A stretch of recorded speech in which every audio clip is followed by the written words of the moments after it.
हरे कृष्णा। तो इस चैतन्य लीला के दूसरे दिन आप सबका हार्दिक स्वागत है।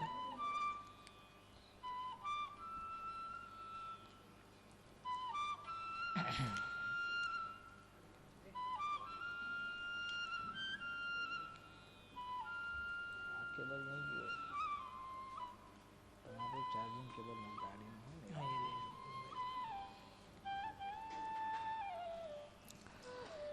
हमारे पीछे बोलिए।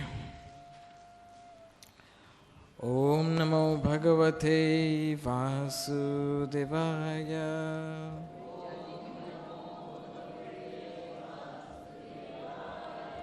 ओम नमो भगवते वासुदेवाय।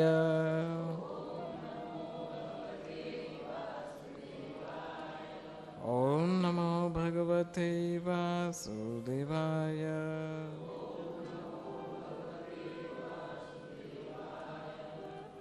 ओम अज्ञानतिमिरान्धस्य ज्ञानाञ्जनशलाकया चक्षुरुन्मीलितं येन तस्मै श्रीगुरवे नमः। श्रीचैतन्यमनोभीष्टं स्थापितं येन भूतले स्वयं रूप कदा मह्यं ददाति स्वपदान्तिकम्।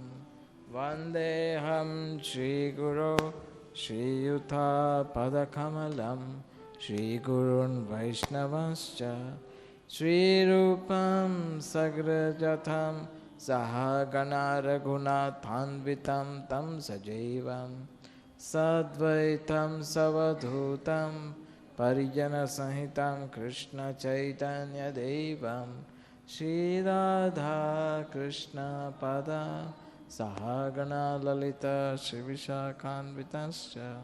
हे कृष्णा करुणा सिन्धु दीनबन्धु जगत्पते गोपेश गोपिका कान्त राधाकान्त नमोस्तुते। तप्त काञ्चन गौराङ्गी राधे वृन्दावनेश्वरी वृषभानुसुते देवी प्रणमामि हरिप्रिये। वाञ्छाकल्पतरुभ्यश्च कृपासिन्धुभ्य एव च पतितानां पावनेभ्यो वैष्णवेभ्यो नमो नमः। जय श्री कृष्ण चैतन्य प्रभु नित्यानंद श्री अद्वैत गदाधर शिवासादि गौर भक्तवृंद। हरे कृष्णा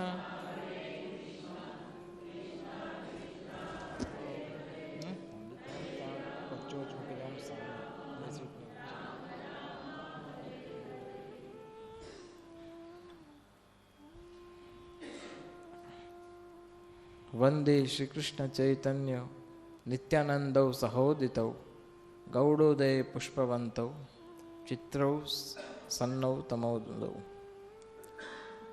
पंचतत्वात्मकं कृष्णं भक्तरूपस्वरूपकं भक्तावतार भक्ताख्यां नमामि भक्तशक्तिकं। मुखं करोति वाचालं पंगुं लंघयते गिरिं यत्कृपातमहं वन्दे श्रीगुरुं दिनतारिणं परमानन्दमाधवं श्रीचैतन्यमीश्वरम्।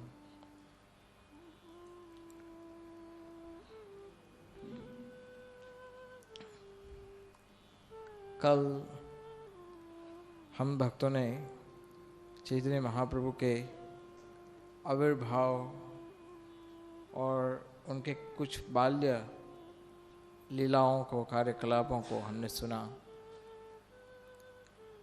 चैतन्य महाप्रभु बाल्यकाल में निमाई पंडित के रूप से प्रसिद्ध थे, जाने जाते थे, फेमस निमाई पंडित। निमाई पंडित बाद में बने। पहले छोटे बाल्य निमाई के रूप में कल आप सुन रहे थे कि किस प्रकार से अनेक अनेक प्रकार की दिव्य लीला प्रस्तुत की उन्होंने और कई ब्राह्मणों को नवद्वीप वासियों को सबको कष्ट का, हालांकि कष्ट तो नहीं था, वो आनंद ही था, लेकिन परेशान, हैरान परेशान करते थे। बिल्कुल उसी तरह से जैसे कृष्ण गोकुल में, नंदगांव में अलग अलग प्रकार की दिव्य लीला प्रस्तुत करते थे। कई बार सच्ची माता के पास जो कंप्लेन करने के लिए आते थे, कुछ महिलाएं, कुछ पुरुष, ब्राह्मण वगैरह जगन्नाथ मिश्र के पास जाते थे, तो सच्ची माता और वो कहते थे कि क्या करें, हम निमाई को दंड दे, उनको क्या हम उनको पिटाई करें, क्या करें उनको, आप बताओ। तो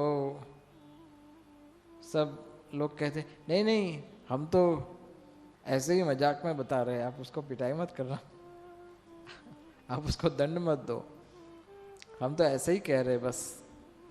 क्योंकि उनके निमाई का उल्हाना लेकर के सच्ची माता के पास आना, ये हमें अच्छा लगता है। जगन्नाथ मिश्र के पास आना और निमाई की कंप्लेन करना, ये हमें अच्छा लगता है। तो जब कल हमने सुना था कि निमाई के पिताजी को यह भय था कि अगर निमाई स्कूल में बहुत विद्या प्राप्त करेंगे तो ऐसा होगा कि उसका सांसारिक आसक्ति बनेगा नहीं। वो सोचेगा कि जैसे विश्वरूप ने संन्यास ले लिया था, उस तरह से निमाई मेरा बेटा जो है वो भी संन्यास ले सकता है। इसलिए अच्छा है कि उसका स्कूल जाना बंद कर दिया जाए। तो सच्ची माता, अरे कैसे पिता हो आप, अपने बच्चे को स्कूल में जाने से रोकते हो। और जगन्नाथ मिश्र के जो मित्र लोग थे वो कहते थे, अजीब पिता हो, हमारी समस्या है कि हमारे बच्चे स्कूल जाना नहीं चाहते, हम उनको धक्के मार के भेजते, जाओ स्कूल। और आपका बेटा है वो स्कूल जाना चाहता है और आप कहते हो मत जाओ स्कूल। तो लेकिन जगन्नाथ मिश्र अपने निर्णय पर अड़िग रहे। एक बार ऐसा हुआ कि निमाई ये सहन नहीं कर पा रहे थे कि उनको स्कूल जाना बंद कर दिया गया। तो एक बार उन्होंने क्या किया, पहले के समय में जब भोजन बनता तो मिट्टी के बर्तनों से बनाया जाता था। मिट्टी के बर्तन में बना, वो इस स्वाभाविक, वही अच्छा तरीका है। ये मेटल के बर्तन तो हम लोग शुरू किए, ये इतना अच्छा, स्वास्थ्य के लिए भी इतना अच्छा नहीं है। मिट्टी के बर्तन में खाना ही सबसे अच्छा है। तो मिट्टी के बर्तन में भोजन बनाते थे भगवान के लिए सची माता, और जो फेंकने वाले बर्तन होते थे, कूड़ा, वो पीछे की साइड रखते थे, घर के पीछे की साइड। तो एक बार निमाई उस जूठे फेंके हुए बर्तनों के ऊपर जाकर बैठ गए। और सची माता सोच रहे कहाँ पर है निमाई, कहाँ पर है। और आके देखा, अरे निमाई यहाँ क्या कर रहे हो, ये जूठे बर्तनों पर बैठते हो, तुम्हें ज्ञान नहीं इतना, तुम्हें पता नहीं इस बर्तनों पर नहीं बैठते, तुम्हें स्नान करना पड़ेगा, तुम जानते नहीं है सब। तो निमाई ने कहा, उसमें क्या है, स्वच्छ जगह हो गंदी जगह हो, ये तो मन का भ्रम है, सब एक ही चीज है। भगवान की सृष्टि में तो कुछ भी पवित्र पवित्र कुछ भी नहीं है। तो सच्ची माता कहा, नहीं, ऐसा कुछ भी नहीं है, ये पवित्र स्थान नहीं है, इस स्थान पर बैठने के बाद तुम्हें स्नान करना पड़ेगा। ये ठाकुर जी को भोग लगाए के बाद, प्रसाद बनने के बाद ये स्थान, इसको स्पर्श नहीं करना चाहिए, फिर स्नान करना पड़ता है। इतना भी ज्ञान नहीं तुम्हें। तो निमाई ने कहा, मुझे कैसे ज्ञान होगा, क्योंकि मुझे कोई स्कूल जाने नहीं देता। तो ज्ञान कहाँ से आएगा मुझ में? क्या अच्छा है क्या बुरा है ये मैं कैसे समझ पाऊंगा? जब तक कोई मुझे स्कूल जाने दे। तो सच्ची माता कहें तुम्हारी बात सही है। अगर तुम स्कूल नहीं जाओगे तो तुम आगे ये घर का निर्वाह कैसे कर पाओगे? जगन्नाथ मिश्र को जाके कहा माता सच्ची देवी ने कि आप इसके साथ इस प्रकार से अन्याय मत कीजिए, ये नहीं जाएगा संन्यास लेकर। इसने कल ही तो बताया था कि वो उसको स्वरूप दर्शन दिए थे स्वप्न में उसके बड़े भाई ने, और उसने वचन दिया था कि मैं नहीं जाऊंगा, संन्यास नहीं लूंगा, मैं साथ में ही रहूंगा हमेशा। तो जगन्नाथ मिश्र ने कहा ठीक है।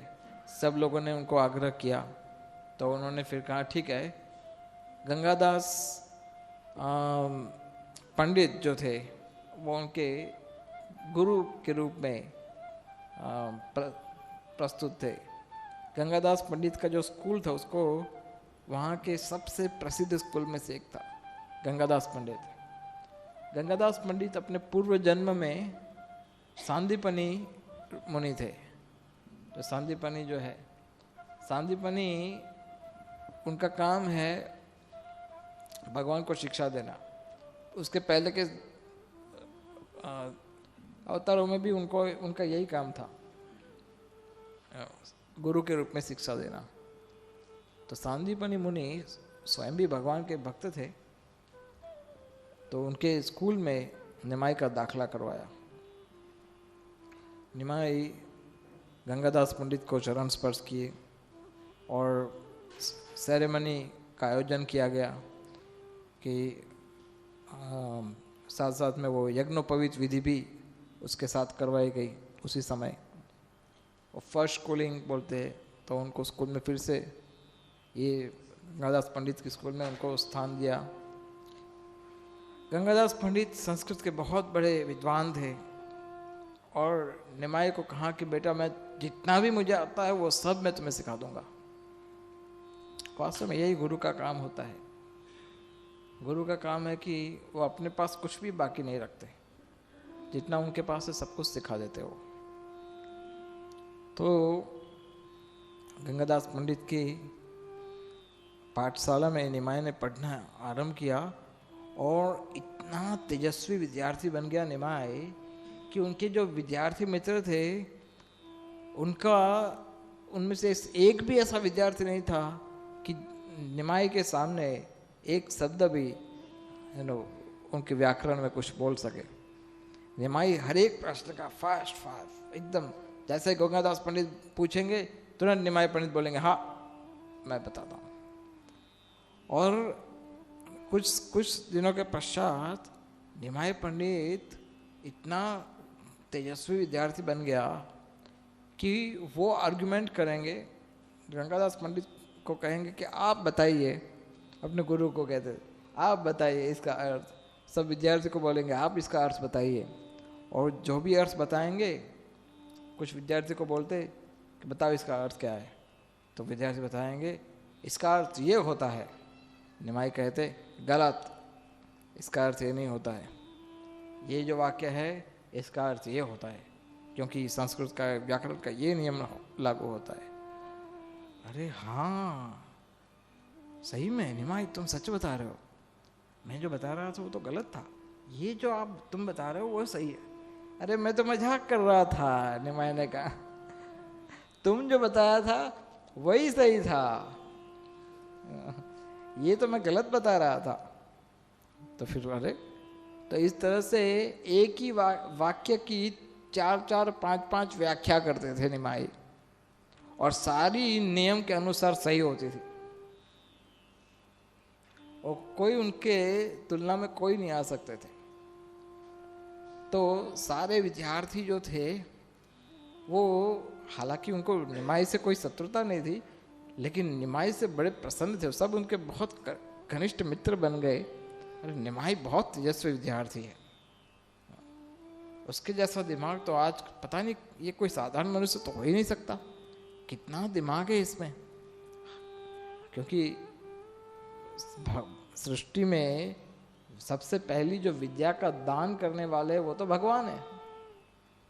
तो क्यों ना हो, जो वेदों के रचयिता है, वेदेश सर्वेर अहमेव वेद्यो वेदांत कृत वेद विदेव चाहम, जो वेद को बनाने वाले हैं, जो सारी सृष्टि में ज्ञान प्रदान करने वाले हैं, जो स्वयं भगवान है, उनके लिए भला ये ग्रामर क्या चीज है।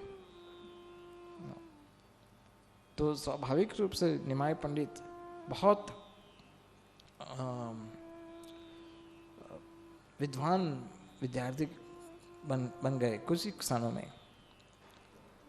जैसे हमने बताया था कि निमाय प्रतिदिन 6 से 8 घंटा प्रतिदिन करते, गंगा में लीला करते थे, गंगा तट पे, क्योंकि उनको गंगा घाट बहुत प्रिय थे। गंगा में कुछ 7 से 8 अलग अलग घाट थे निमाई के घर के आसपास में, और सारे घाट में अलग अलग स्थान पर निमाई लीला करते रहते थे, उनके मित्रों के साथ रहते थे। क्योंकि पूर्व जन्म में गंगा ने, पूर्व जन्म क्या, पूर्व लीला में जब कृष्ण के रूप में भगवान प्रकट हुए तो उन्होंने यमुना को इतना बड़ा वरदान दे दिया कि उन्होंने अपनी सारी लीला यमुना के तट पे की। यमुना का पानी, जो यमुना का जो जल है उसमें स्नान करते, उसको पानी के रूप में उसको ग्रहण करते, अपने सारे लीला यमुना के आसपास किए। गोकुल के पास, गोकुल के बिल्कुल पास में है यमुना। जन्म भी उन्होंने लिया मथुरा के पास, जो भी यमुना के पास है। और उनकी सारे जो 84 कोस का जो व्रजमंडल एरिया है वो सभी यमुना के आसपास में घिरा हुआ है। तो यमुना को इतना बड़ा वरदान दे दिया भगवान ने, तो गंगा के हृदय में ईर्ष्या तो नहीं थी, किंतु एक प्रार्थना थी कि प्रभु आपने यमुना को इतना बड़ा कृपा दिया, लेकिन मैं एक तुच्छ नदी, हालांकि वो सबसे बड़ी नदी मानी जाती है गंगा, लेकिन वो विनम्रता से भगवान को प्रार्थना करने लगी और तपस्या करने लगी कि एक बार मुझ पर कृपा कर दीजिए कि मुझ पर भी इस प्रकार का अनुग्रह हो। तो तुरंत कृष्ण प्रसन्न होकर के गंगा को वरदान दिया कि अब जब मैं प्रकट होऊंगा कलयुग में गौरचंद्र के रूप में, चैतन्य महाप्रभु के रूप में, तब मैं वो कार्य करने वाला हूं जो कार्य मैंने कृष्ण लीला में भी नहीं किया। मैं वो कार्य करने वाला हूं, सारे संसार में जितने भी पतित बद्ध जीव है उन सबको मेरा अपना निजी भक्ति, निजी प्रेम का दान करने वाला हूं। ये महा औदार्य मेरा अवतार होगा। इस औदार्य अवतार में जो स्थान यमुना को कृष्ण लीला में प्राप्त हुआ था उससे कहीं अधिक मैं संग, अपना संग मैं तुम्हें दूंगा, और तुम वहाँ पर जहाँ पर तुम प्रकट होगी, जहाँ पर तुम बहना बहोगे, जहाँ पर तुम्हारा स्थान होगा, उसी स्थान पर मैं जन्म लूँगा, गंगा के तट पर। तो इसलिए गंगा को बहुत कृपा किया भगवान ने। जैसे मैं चैतन्य महाप्रभु ने एक स्थान पर ऐसा भी माना जाता है कि चैतन्य लीला के अनुसार कि मायापुर में जो गंगा बहती है नवद्वीप के पास, वो चैतन्य महाप्रभु के स्पर्श से प्रतिदिन इतना प्रेम उसमें भरा है कि चैतन्य महाप्रभु, निमाई पंडित स्वयं प्रेम का मूर्तिमान स्वरूप है, भगवान स्वयं है। और वो इतना समय गंगा में बिताते थे कि गंगा का जल खुद ही एक अमृत बन गया, प्रेम का अमृत, कृष्ण भक्ति का अमृत, गंगा का जल। और यहाँ तक इतना वरदान दे दिया कि गंगा के आसपास से या ऊपर से कोई ब्रिज के ऊपर से भी कोई गुजरता है तो गंगा के जल को छूकर जो पवन आती है और उसको स्पर्श करते किसी व्यक्ति को, उसको भी गौर प्रेम प्राप्त हो जाता है। श्री चैतन्य महाप्रभु के इतना महान आशीर्वाद निमाई सबको दिए। तो गंगा में जब अनेक अनेक समय लीला प्रस्तुत करते थे, और एक समय ऐसा हुआ कि जगन्नाथ मिश्र फिर भी उनके हृदय में अपने बड़े बेटे का विरह बहुत खल रहा था, और उनका मृत्यु काल आ गया। जगन्नाथ मिश्र शरीर त्याग करने वाले थे, और सब बड़े कष्ट में दुखी होकर के उनके आसपास सची माता ने उनको कहा कि आप मुझे छोड़ के मत जाइए, अगर आप जाएंगे तो मुझे भी अपने साथ लेके जाइए। मेरा एक बेटा चला गया, अभी आप चले जाएंगे मैं अकेली रहूंगी, निमाई और निमाई के अलावा मेरा कोई आधार नहीं रहेगा, कृपा करके आप मत जाइए। जगन्नाथ मिश्र ने कहा, ये शरीर जो है वो तो हमेशा नष्ट होने के लिए ही होता है, और भगवान की इच्छा से कभी हम एक साथ मिलते हैं, कभी बिछड़ जाते हैं। जैसे नदी में दो वस्तु तैर के जा रही हो, तो कभी वो दो वस्तुएं कभी एक साथ हो जाती है, और उसी प्रवाह में कभी वो दोनों अलग भी हो जाते हैं। तो इसलिए इन घटनाओं से हमें व्यथित नहीं होना चाहिए, इन घटनाओं से हमें दुखी नहीं होना चाहिए, क्योंकि ये नियम है इस भौतिक संसार का। इस सबको जो मिलता है वो बिछड़ने के लिए ही मिलता है, ये संसार का नियम है। तो जब जगन्नाथ मिश्र ये बात बता रहे थे, तो तुरंत निमाई ने अपने पिता के चरण कमल पकड़ लिए, और उन्होंने अपने सिर स्पर्श करा उनके चरणों में और कहा, पिताजी अगर आप मुझे छोड़ के चले जाएंगे तो मुझे कौन बताएगा कि सही क्या है गलत क्या है, कौन मुझे मार्गदर्शन देगा कि मुझे क्या नहीं करना चाहिए क्या करना चाहिए। जब से मैं जन्म लिया तब से अभी तक हर छोटी बात पे आपने मुझे संभाला, बताया कि क्या करना है क्या नहीं करना है, और मैं आपका अब बड़ा भाई भी मेरा नहीं है अभी, तो मैं कैसे जीवन निर्वाह करूँगा।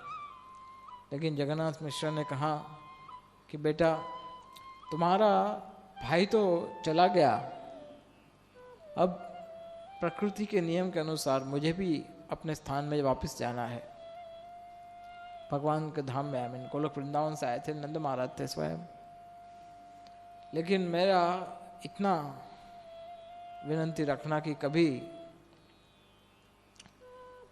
सची माता का संग मत त्यागना, उसका हमेशा ध्यान रखना, और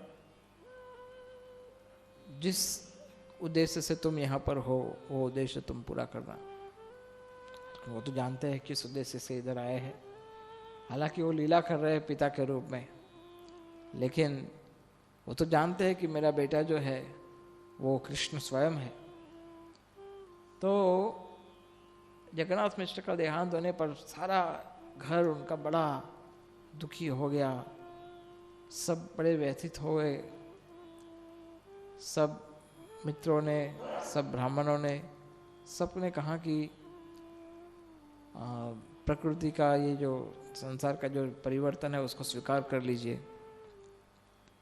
लेकिन बाद में जगन्नाथ सची माता ने सोच लिया कि अब जो कुछ भी है मेरे जीवन में वो एक मात्र एक ही पुत्र है मेरा, बस निमाई, और संसार में इसके अलावा मेरा कोई है नहीं। तो अब ये जो भी करना चाहेगा मैं उसको कभी रोकूंगी नहीं। निमाई की कोई भी इच्छा, कभी मन किया माता मुझे ये चाहिए खाने के लिए, तुरंत बना के दे दिया, कभी मन किया माता मुझे ये करना है, बस तुरंत दे दिया, उनकी कोई ऐसी इच्छा नहीं रखी कि जो पूरी ना हो। एक बार ऐसा हुआ कि निमाई उन्होंने कहा कि माता मुझे गंगा की पूजा करने जाना है, मुझे फूल की माला ला के दो। अभी फूल की माला तो बनानी पड़ती है, उधर तुरंत तो नहीं मिलती। तो माता ने कहा बेटा 2 मिनट रुक जाओ, मैं तुरंत अभी फूल ला करके माला बना के दे देती हूँ तुम्हें। और निमाए 2 मिनट, बस खत्म। 2 मिनट क्यों कहा, अभी लाओ, अभी इसी समय चाहिए। हालांकि निमाई तुरंत इतना क्रुद्ध हो गए, एक लकड़ी ले ली और घर का सारा सामान तोड़ दिया। घर का दीवारें, छत, सामान, फर्नीचर सब कुछ तोड़ दिया। इतने से संतोष नहीं हुआ तो घर के बाहर जाकर के जितना भी पेड़ वगैरह जो सब कुछ तोड़ दिया और जाके फिर सो गए घर के अंदर जाके। सची माता गार्लैंड बना करके, माला, फूल का माला बना करके आई और कहा निमाई उठो, देखो मैंने तुम्हारे लिए फूल का माला बनाया है, जाओ तुम गंगा का पूजा करके आओ। तो निमाई उठ करके गंगा का पूजा करने गए, स्नान किया, पूजा किया और फिर वापिस आए, देखा सब टूटा पड़ा पड़ा है। और फिर सची माता ने कहा बेटा भोजन कर लो। तो भोजन करने के लिए जैसे भोजन कर लिया, फिर सची माता ने कहा बेटा तुमने ये सब क्यों तोड़ा,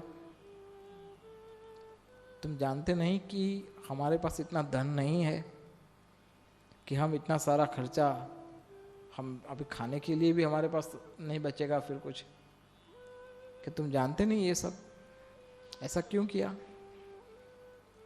तो निमाई बहुत शर्मिंदा हो गए। निमाई ने कहा कि कोई बात नहीं माता, आप चिंता मत कीजिए, मैं अभी जाता हूँ, 2 मिनट में वापस आता हूँ। और गए बाहर कहीं पर सची माता को बिना बताए और 2 सुवर्ण मुद्रा लेके आ गए और कहा कि लो ये 2 तोला सुवर्ण दे दिया, बोले ये लो। ऐसे 2-4 बार इस तरह से हुआ। तो सची माता ने कहा बेटा तुम लाते कहाँ से हो ये सब, चोरी करते हो क्या, कौन देता है तुम्हें सुवर्ण मुद्रा है। तो निमाई हंसकर चले गए, कुछ नहीं बताया। हालांकि वो तो स्वयं भगवान है, अपनी माता के साथ जो क्रुद्ध जो हुए उसका भी उद्देश्य केवल उनका प्रेम था माता के प्रति और कुछ नहीं था।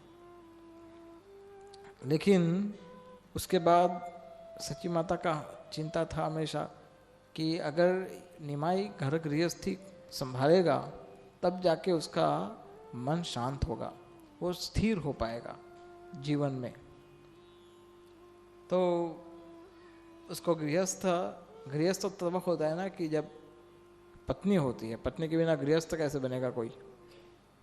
तो वो चिंता करते थे हमेशा कि अगर कोई अच्छी कन्या मिल जाए तो मैं उसको विवाह करवा दूं।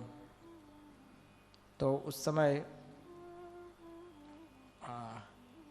एक वनमाली करके एक पंडित थे, नवदीप मैरिज ब्यूरो की। Of course there was not a marriage bureau, लेकिन उनके पास सब प्रकार का हिसाब रहता था कि पंडित थे, ब्राह्मण थे। तो उन्होंने सची माता के घर आए और सची माता को कहा कि माता एक वल्लभ करके एक बड़े अच्छे ब्राह्मण है और उनकी कन्या जो है बड़ी गुणवान है, बहुत अच्छी कन्या है और मुझे ऐसा लगता है कि उसके लिए, तुम्हारे पुत्र के लिए वो कन्या सबसे ठीक है, उपयुक्त है। उसका नाम है लक्ष्मी प्रिया, वो सबसे उपयुक्त कन्या है। तो सची माता ने उनको कोई ठीक से उत्तर नहीं दिया, बोले ठीक है देखेंगे, सोचेंगे। बहुत तेजस्वी ब्राह्मण था ये।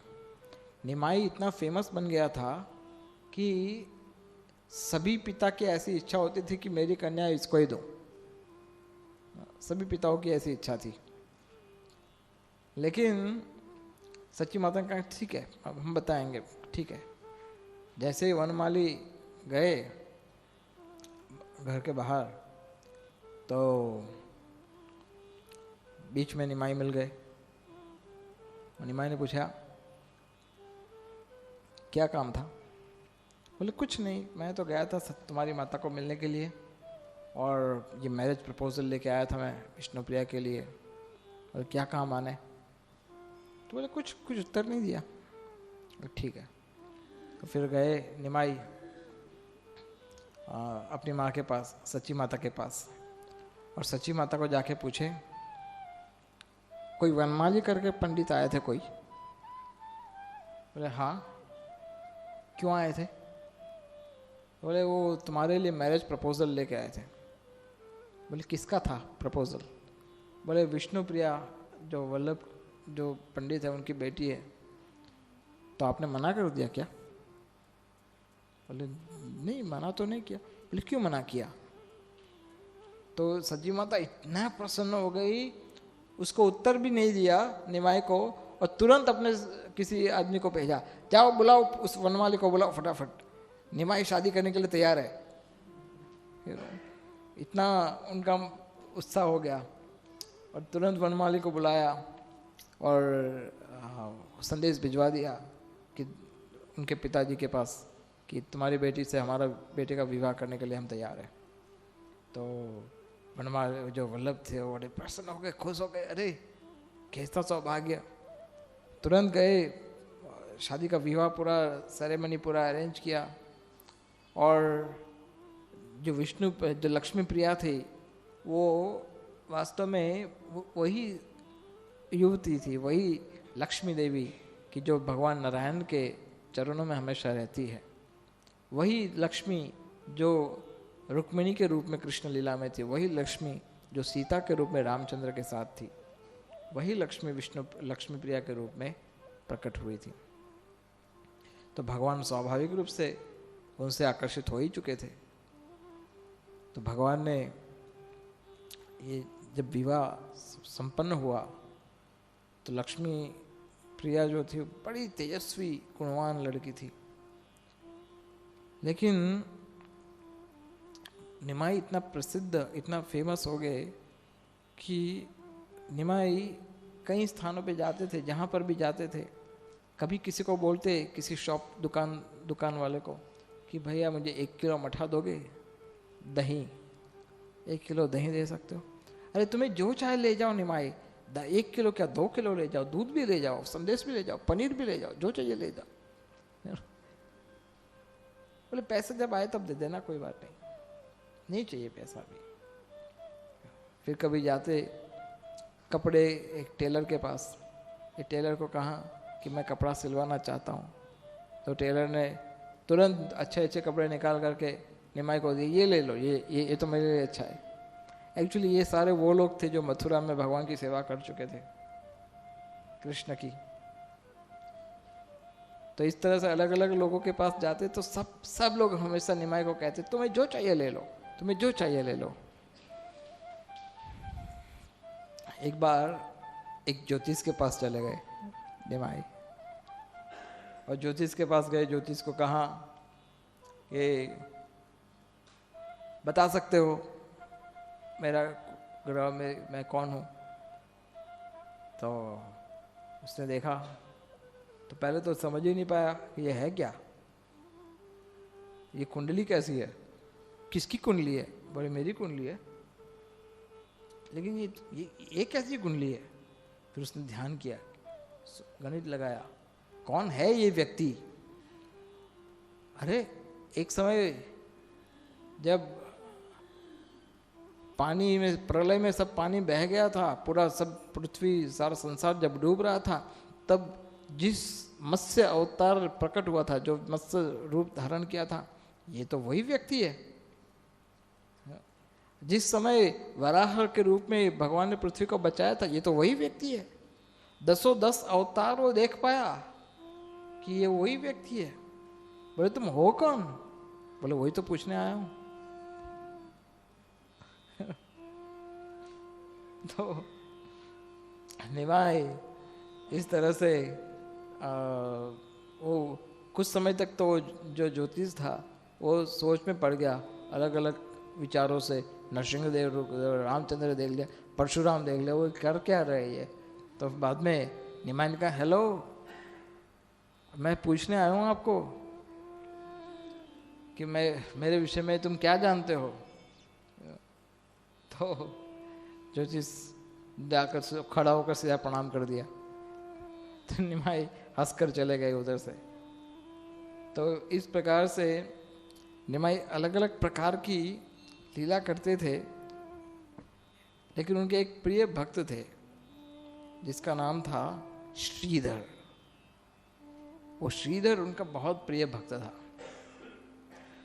श्रीधर का निवास स्थान था गंगा के तट पर, और वो गंगा के तट पर उनका बिजनेस था, हाँ, केल के पत्ते, केल के फूल, केल का फल, ये सब बेचना। उनका आगे पीछे उनके कोई नहीं था, और इसलिए उनका नाम था खोला बेचा श्रीधर। खोला बेचा, खोला मीन्स केल का सामान, खोला बेचा श्रीधर। तो उनसे वो जितना कमाते थे उसमें से जो आमदनी होती थी उनकी बहुत कम, बहुत गरीब थे। जो भी आमदनी उनकी होती थी उस आमदनी का आधा हिस्सा 50% वो गंगा की सेवा में लगा देते। ये वास्तविक हमारा किसी भी गृहस्थ का ये कर्तव्य होना चाहिए कि भगवान को कुछ देना चाहिए। आपका जो आमदनी है आप भगवान की सेवा में लगाएंगे तो भगवान आपको डबल करके देंगे, 10 गुना करके देंगे। लेकिन हम देने के लिए सीखे नहीं ना कलयुग में। कलयुग में देना मीन्स हमारे लिए मुश्किल बात हो जाती है। देना, कुछ देना, दे कैसे सकते हैं हम किसी को कुछ, स्वीकार करने के लिए नो प्रॉब्लम, लेकिन देने वाली बात हमें हजम नहीं होती कभी। लेकिन ये इतना कम आमदनी था उनकी, फिर भी थोड़े में से थोड़ा सा 50%, जितना उनका, आप जानते हो उनके पास केवल एक ही धोती थी पहनने के लिए बस, और उसमें 11 छेद थे। एक ही धोती पहनते थे वो। उनकी एक ही छोटी कुटिया थी जिसमें छत नहीं थी, और जो घास से पूरा बना हुआ था, और कभी कभी उसमें तो सब्जियां भी उग जाती थी, उसमें उनकी कुटिया बनाई थी। और लेकिन वो बहुत संतुष्ट थे। तो निमाई पंडित कभी अक्सर उनके पास आते थे। प्रतिदिन 2 घंटा खोला बेचा के साथ बिताते थे, एवरी डे 2 hours, रोज 2 घंटा निमाई के पास। निमाई आते थे उनके पास, खोला बेचा के पास, श्रीधर के पास, और श्रीधर को कहते थे, अरे श्रीधर, तुम ये विष्णु की पूजा करते हो, हरि की पूजा करते हो, गंगा की पूजा करते हो, ये सब करने से क्या लाभ होगा? तुम्हारे आसपास में देखो, सब दुर्गा की पूजा कर रहे, काली की पूजा कर रहे, देखो कितना धनवान है। तुम जानते हो तुम गरीब क्यों हो? इसीलिए गरीब हो क्योंकि तुम दुर्गा की पूजा नहीं करते।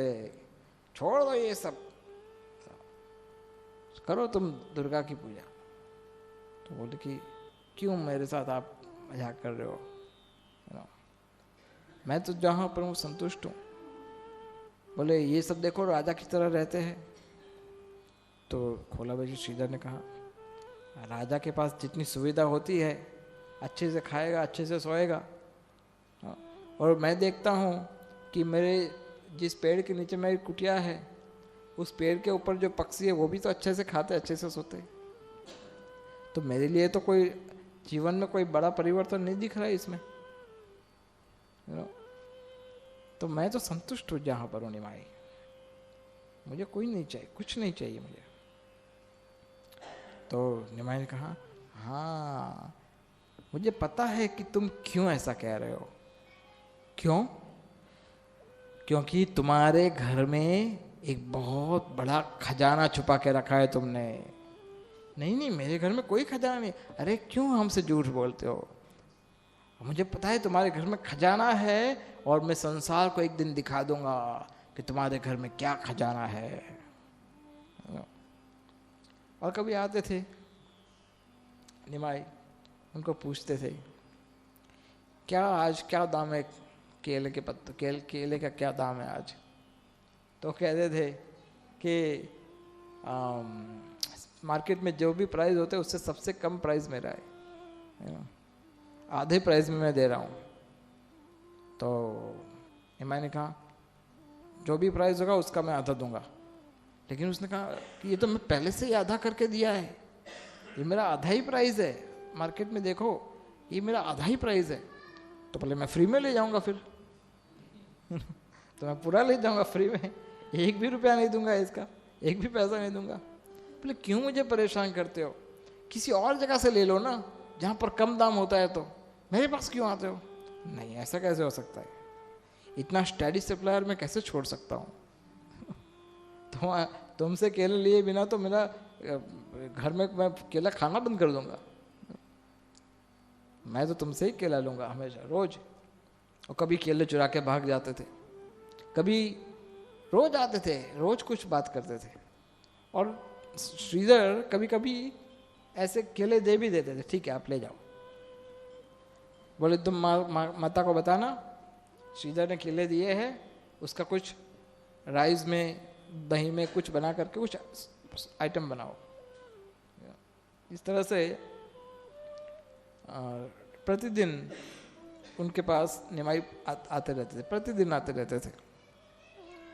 और निमाई ये श्रीधर को इतना प्रेम करते थे क्योंकि श्रीधर निरंतर हरे कृष्ण मंत्र का जप करते, निरंतर उनके मुख से हरि हरि शब्द का उच्चारण था, निरंतर। उनके आसपास के लोग सोचते थे बोले ये बाबा इसका पेट में कुछ जाता नहीं, खाता पीता होगा नहीं, और रात को सो नहीं पाता भूखे पेट, इसलिए पूरा रात हरी हरी हरी करता रहता है। तो सब उनकी निंदा करते थे, लेकिन उनको कुछ नहीं चाहिए था। लेकिन इस प्रकार की लीलाएं प्रतिदिन खोलाविचा श्रीधर के साथ निमाई करते थे। और कुछ समय के पश्चात निमाई ने अपने विद्यार्थियों को पढ़ाना शुरू किया खुद, क्योंकि गंगादास पंडित का ऐसा इच्छा था कि तुम शिक्षा का दायित्व तुम ग्रहण करो, अब शिक्षा देने का काम। तो निमाई सब विद्यार्थियों को पढ़ाना शुरू किया।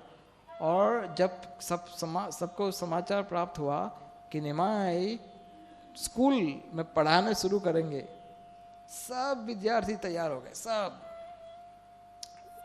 दूसरी स्कूलों में से भी इधर ट्रांसफर हो गए। हम निमाई के पास ही पढ़ना है, हमें निमाई के पास ही पढ़ना है, क्योंकि निमाई इतना फेमस था, इतना फेमस टीचर था, क्योंकि उनके जितना पांडित्य किसी के पास नहीं था। और पास आउट भी होंगे ना जैसे, तो निमाई से पास आउट हो, निमाई से पास आउट 2 महीने के अंदर अंदर निमाई सारा साल भर का कोर्स खत्म कर देते थे 2 ही महीने में। और 2 महीने के पश्चात जो विद्यार्थी उनसे सीख के बाहर निकलता था गुरुकुल से, स्कूल में से, वो 10 साल पढ़ा हुआ व्यक्ति भी नहीं समझ सकता, इतना जानता था वो। तो इतना प्रसिद्ध शिक्षा ग्रहण कर रहे थे सब लोग निमाई से। लेकिन एक समय ऐसा हुआ कि निमाई उस समय, जिस समय ये विद्या का विलास कर रहे थे, उस समय एक बहुत बड़ी अनाउंसमेंट हुई नवद्वीप में। क्या अनाउंसमेंट हुई कि कश्मीर का एक पंडित है, जो पंडित का नाम है दिग्विजयी, सब दिशाओं में जिसका विजय है, और पूरे भारत देश में घूम रहा है, सब स्थानों में उन्होंने सभी विद्वान लोगों को हरा दिया है, सबका ग्रामर में सब नष्ट हो गए, और सारा भारत जीत करके अंत में वो आया है नवद्वीप में। कहीं ब्राह्मण लोग चिंतित हो गए, अब तो हमारी नाक कट जाएगी, अब इसका सामना कौन कर पाएगा। कौन उसको सामना करेगा? कुछ ब्राह्मणों ने कहा, अरे क्यों चिंता करते हो, निमाई जो है हमारे साथ, निमाई को आगे कर देंगे। तीसरे ब्राह्मण ने कहा, तुम्हारी बात बिल्कुल सही है, ऐसा ही करना चाहिए। अगर केशव कश्मीरी, उनका नाम था दिग्विजयी केशव पंडित, अगर वो जीत गए, निमाई हार गया, तो हम क्या कहेंगे? अरे भाई, हमारे गांव के एक बच्चे को हराया है, हमें थोड़ी ना हराया है। अगर निमाई जीत गए और केशव कश्मीरी हार गए, तो हम क्या कहेंगे? अरे हमारे गांव का एक बच्चा भी उसको हरा दिया, तो हमारी तो बात ही छोड़ो। ये अच्छा प्रस्ताव है, हम निमाई को आगे कर देंगे। तो कुछ लोग ऐसे ही भाग गए केशव कश्मीरी का नाम सुन करके कि केशव कश्मीरी आ रहे हैं। और केशव कश्मीरी भी कैसे आते थे? रथ होता था, हाथी होते थे, घोड़े होते थे, नगाड़े होते थे, बैंड होती थी, जोर जोर से जय दिग्विजय, जय दिग्विजय, पूरा प्रोसेसन आता था। कौन आ रहा है भाई, कौन आ रहा है? अरे नहीं जानते कौन आ रहा है? दिग्विजय पंडित आ रहा है, केशव कश्मीरी। सब लोग उसके नारेबाजी होती थी आगे, जैसे इलेक्शन में होता है ना, अब देखते हो ना, लोग आते तो कैसे ढोल नगारे पीटते हैं, बैंड बाजा लगाते हैं और नारेबाजी होती, जिंदाबाद जिंदाबाद करते हैं। तो इस तरह से पूरा नारेबाजी के साथ केशव कश्मीरी का आगमन हुआ नवद्वीप में।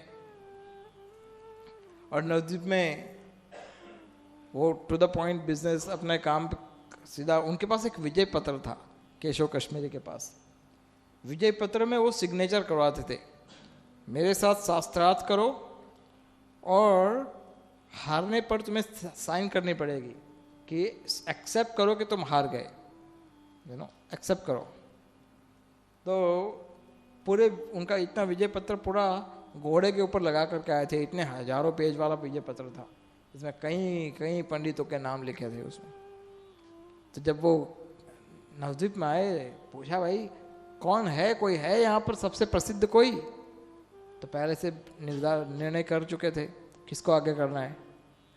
तो बोला, अरे भाई हमें यहाँ तो सब नवद्वीप जो है पूरी पंडितों की नगरी है, किसी भी पंडित से डिस्कस कर सकते हो, किसी भी पंडित से। तुम्हारा ये जो अभियान है वो कोई बात नहीं है, यहाँ पर तो बहुत एक से बढ़ के एक पंडित है। तो बोले किसके पास हमें जाना चाहिए? सर निमाई पंडित बहुत फेमस है, बच्चा है, देख लो एक बार, बहुत फेमस है, लेकिन बहुत प्रसिद्ध है।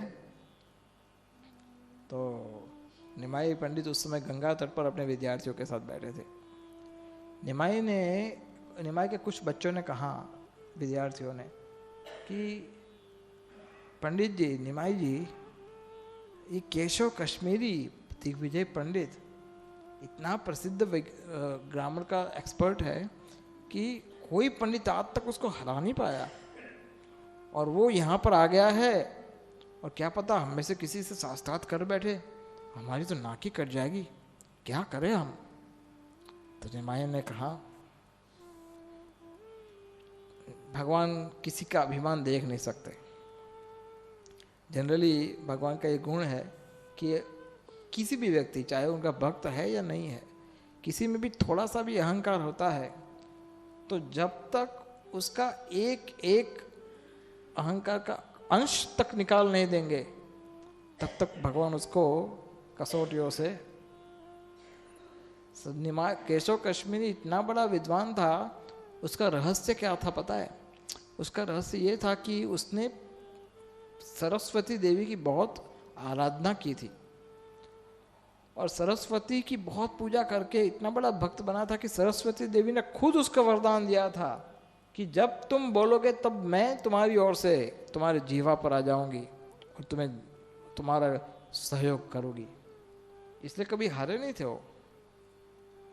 तो निमाई ने जब ये सुना, निमाई ने कहा, कोई बात नहीं, आने दो इस केशव कश्मीरी को, तुम देखना मैं उसके अहंकार का पाउडर बना दूंगा, चूर चूर कर दूंगा उसको,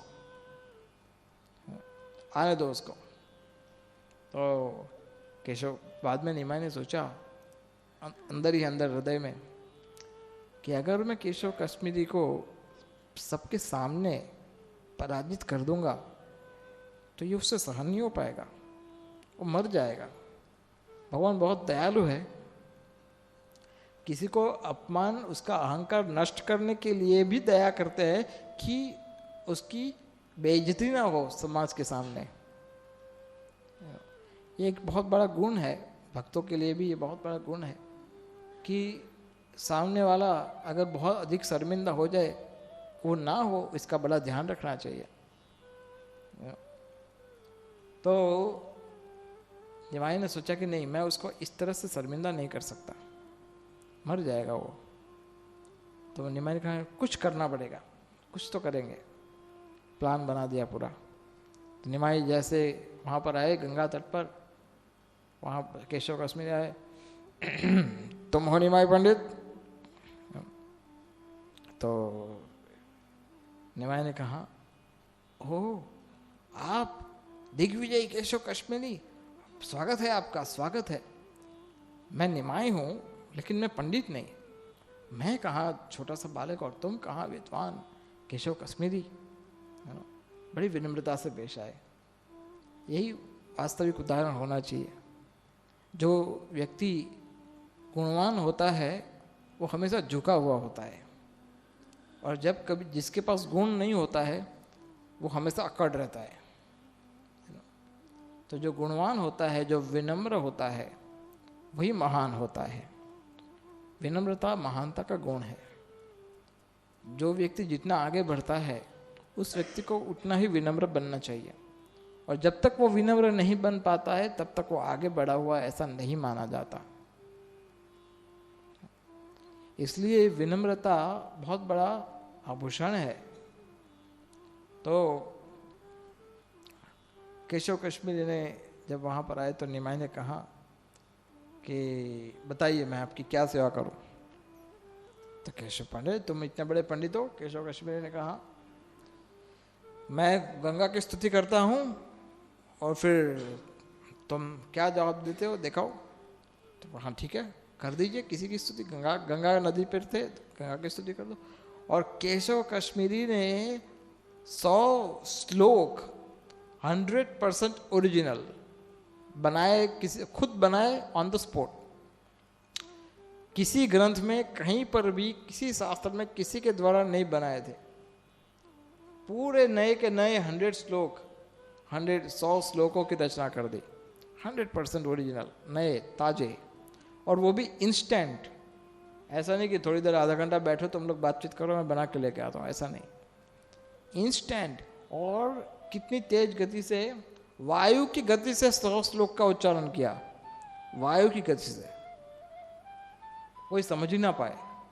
ओ सब कैसे हो गए विद्यार्थी, निमाई के जो विद्यार्थी थे सब ऐसे हो गए, क्या बोल रहा है ये, 100 श्लोक की रचना कर दी एक ही मिनट में। तो बड़े आश्चर्यचकित हो गए। तो पंडित ने, केशव कश्मीरी ने कहा क्यों निमाई, कैसी रही बताओ, तुम इसका क्या उत्तर देना चाहते हो। तो निमाई ने कहा पहले तो मैं आपके 100 श्लोक का तारीफ करता हूँ कि आपने बड़ी तेजी से 100 श्लोक का निर्माण किया, वो भी ओरिजिनल नए, वेरी हैप्पी फॉर दैट। फिर निमाई ने पूरे के पूरे 100 श्लोक उसी तेज गति में वही श्लोक को बता दिया। केशव कश्मीरी चौंक गए, अरे बोले आज तक किसी ने इतना साहस नहीं किया कि मैं जिस गति से श्लोकों को बोला वो उस गति से वो श्लोक को बोल सकता है, और तुमने ये कहाँ से लिया कि मैं कौन सा श्लोक बोला। बोले मैं श्रुतिधर हूँ, एक बार जो सुन लिया सो सुन लिया, वो मुझे कंठस्थ हो गया तुरंत, और वो भी उसी स्पीड में बोले। अब निमाई ने कहा दादा, सब लोग खुश हो गए, हाँ देखा देखा हमारा निमाई देखा देखो बता दिया सर। तो निमाई ने कहा अब मैं तुम्हें, इतने सारे श्लोक हैं उसमें से सभी श्लोक में कुछ ना कुछ तो है, लेकिन मैं कोई भी रैंडमली कोई एक श्लोक ले लेता हूँ, कोई भी एक श्लोक 100 में से, और एक श्लोक के पहले उसके गुण का दर्शन कराऊंगा और बाद में उसके दोष का दर्शन कराऊंगा। केशव कश्मीर बोले, मेरे श्लोक में दोष? असंभव। बड़ा अभिमानी था। तो निमाई ने कहा कि तुमने ये जो श्लोक का उच्चारण किया है, ये नंबर का श्लोक, इस श्लोक में गलत शब्द का उपयोग हुआ है, भवानी भर्तु। पहले उसका तारीफ किया, गुण किया, हाँ ये बड़ा अच्छा है, ऐसी सब गुण बताए कि ऐसा व्याकरण कहीं पर प्राप्त नहीं होता, ऐसा व्याकरण तो केवल आप ही बता सकते हो। सब बताने के बाद बताया कि इसमें एक दोष है, अनेक दोष है, जिसमें से एक दोष है भवानी भर्तु। ये शब्द का उपयोग गलत जगह पर किया गया है, ये गलत उपयोग हुआ है। भवानी शब्द का अर्थ होता है शिव की पत्नी, शिव की पत्नी, और भर्तु का अर्थ होता है पति। तो भवानी भर्तु तुमने शिव जी के लिए बताया गया है, तो तुम ये कहना चाहते हो कि शिव जी की पत्नी के पति, अर्थात क्या कोई दूसरा पति है? शिव जी की पत्नी के पति, ये गलत प्रयोग हुआ है। तो इस तरह से एक गलती उनको ढूंढ कर दिखाई, और जितनी आर्ग्यूमेंट किया अपने वाक्य को ठीक करने के लिए, सारी आर्ग्यूमेंट निमाई ने एक एक करके खत्म कर दी, जो भी बोले खत्म कर दिया। और केशव कश्मीरी की ना इंद्रियां काम करे, उसकी आंख ना हिले, ना जीवा हिले, ना उसका हाथ हिले, ना कुछ नहीं, बस हार्ट्स बीट चल रहे थे और कुछ नहीं, एकदम स्तब्ध हो गया। आज तक ऐसा नहीं हुआ, हे सरस्वती क्या हो रहा है ये सब, क्यों मुझे हेल्प नहीं कर रहे हो, हेल्प मी। बाद में निमाई ने सोचा कि अब ये कुछ नहीं कर पाएंगे, तो निमाई ने कहा कोई बात नहीं। सब लोग हंसने लगे, देखो देखो निमाई ने हरा दिया तुम्हें, निमाई ने हरा दिया तुम्हें। तो ये एक उचित आचरण नहीं था। निमाई ने सबको रोक लिया, नहीं ऐसा मत करो, ये अच्छा नहीं है, दिस इज नॉट गुड, आप हंसी मत उड़ाओ। बड़ा बड़ा पंडित है केशव कश्मीरी, सबको रोक दिया, नहीं कोई हंसेगा नहीं। निमाई ने कहा देखो महाशय, आप बड़ी यात्रा करके आए हो, आप थक गए होंगे, आप विश्राम करो घर जाके, कल फिर चर्चा करेंगे, इसमें क्या बड़ी बात है। तो केशव कश्मीरी बोले हाँ तुम्हारी बात सही है, मुझे विश्राम की आवश्यकता है। जब घर पे गए विश्राम करने, वो विश्राम तो किया नहीं पता था, विश्राम करने थोड़ी गए घर पे। घर पे जाकर सबसे पहले सरस्वती देवी के पास पूजा किया। सरस्वती देवी को कहा कि why did you do this, मेरी सहायता क्यों नहीं की तुमने। और सरस्वती इतने प्रसन्न थे उनसे कि सरस्वती स्वयं उनके सामने प्रकट हुए और कहा कि मेरे प्रिय भक्त, तुम ये जानना चाहते हो ना आज मैंने तुम्हारी सहायता क्यों नहीं की। तो इसका कारण यह है कि तुम आज जिस व्यक्ति से चर्चा कर रहे थे वो मेरे स्वामी है, वो स्वयं भगवान है। मैं भला तुम्हारे उनके सामने मैं कैसे आ सकती हूं, यह असंभव है। लेकिन देख बेटा, इतने समय से तूने जो पूजा की मेरी, इतनी भक्ति की मेरी, इतनी सेवा की मेरी, मैंने आज तक तुझे उस भक्ति का, उसका सही परिणाम नहीं दिया था। मैं तुझे जो सहायता कर रही थी वो तो उसका वास्तविक परिणाम नहीं है, लेकिन आज मैं तुझे वो वरदान देना चाहती हूँ जो वरदान तेरी और मेरी ओर से तुझे पुरस्कार के रूप में दिया जाएगा। तेरी भक्ति जो है, तेरी सेवा है, उसका परिणाम के रूप में क्या है तुम्हारा परिणाम। कहा कि देखो ये स्वयं नारायण है, इनकी शरण में चले जाओ, उनको प्रणाम करो और मैं तुम्हें उनकी भक्ति प्राप्त हो ऐसे आशीर्वाद देती हूँ, उनका प्रेम प्राप्त हो, भगवान का प्रेम प्राप्त हो, यह आशीर्वाद देती हूँ। वास्तव में किसी भी देवी देवताओं की पूजा करने वाले लोगों को इसी प्रकार के वरदान प्राप्त करने चाहिए। कोई बहुत सारे दुर्गा देवी, अम्बा, बहुचर, बहुत सारे माताएं गुजरात में भी प्रसिद्ध है। तो ये सारी जो कुल देवी या कोई भी माता अगर किसी के परंपरा से अगर पूजा हो रही है घर पे, तो उनसे ये आशीर्वाद मांगो, ये आशीर्वाद कि नारायण के चरणों में, कृष्ण के चरणों में अनन्य भक्ति प्राप्त हो, ऐसा आशीर्वाद मुझे दो। यही वास्तविक भक्त होता है किसी देवी देवों का। यही वास्तविक उपासना है देवी देवताओं की। तो दूसरे दिन सुबह अर्ली मॉर्निंग केशव कश्मीर दौड़कर चले गए निमाई पंडित के पास। निमाई पंडित के पास जाकर के तुरंत दंडवत प्रणाम किया। अरे अरे अरे, ये क्या कर रहे हो? आप इतने बड़े पंडित हो, आप मुझे प्रणाम क्यों कर रहे हो? तो उन्होंने कहा, अब छल मत कीजिए प्रभु, मैं जान गया हूं कि मैं कल क्यों पराजित हुआ। मुझे माता सरस्वती ने मुझे सब बताया कि आप साक्षात नारायण हो, मुझ पर कृपा कीजिए, मुझे प्रेम दीजिए। भगवान ने तुरंत उसको उठा लिया हाथों से, निमाई पंडित ने, और तुरंत गले लगा दिया और कृष्ण प्रेम दे दिया। लेकिन निमाई ने कहा, देखो केशव कश्मीरी, ये बात तुम किसी को मत बताना कि मैं साक्षात नारायण हूँ, ये बात तुम कभी मत बताना।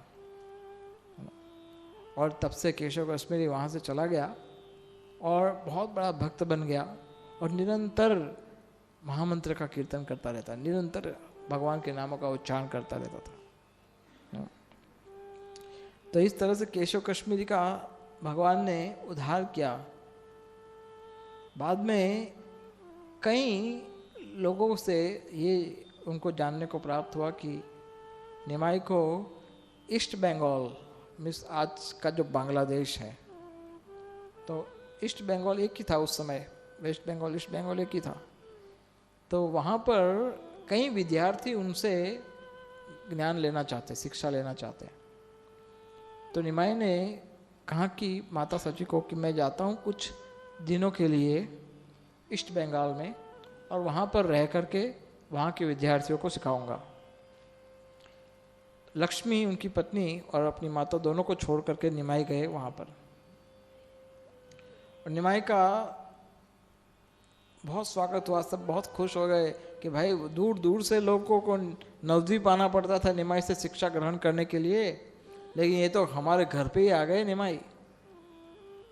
एक ब्राह्मण था जिसका नाम था तपन मिश्र, और तपन मिश्र जो था उसको वो बड़ा अचल भक्त था भगवान का, लेकिन उसके मन में हमेशा एक प्रश्न था कि इस कलयुग में जो इतना कलह का युग है, इसमें कोई व्यक्ति किस तरह से अपने जीवन को सफल बना सकता है, क्या उपाय है इसका।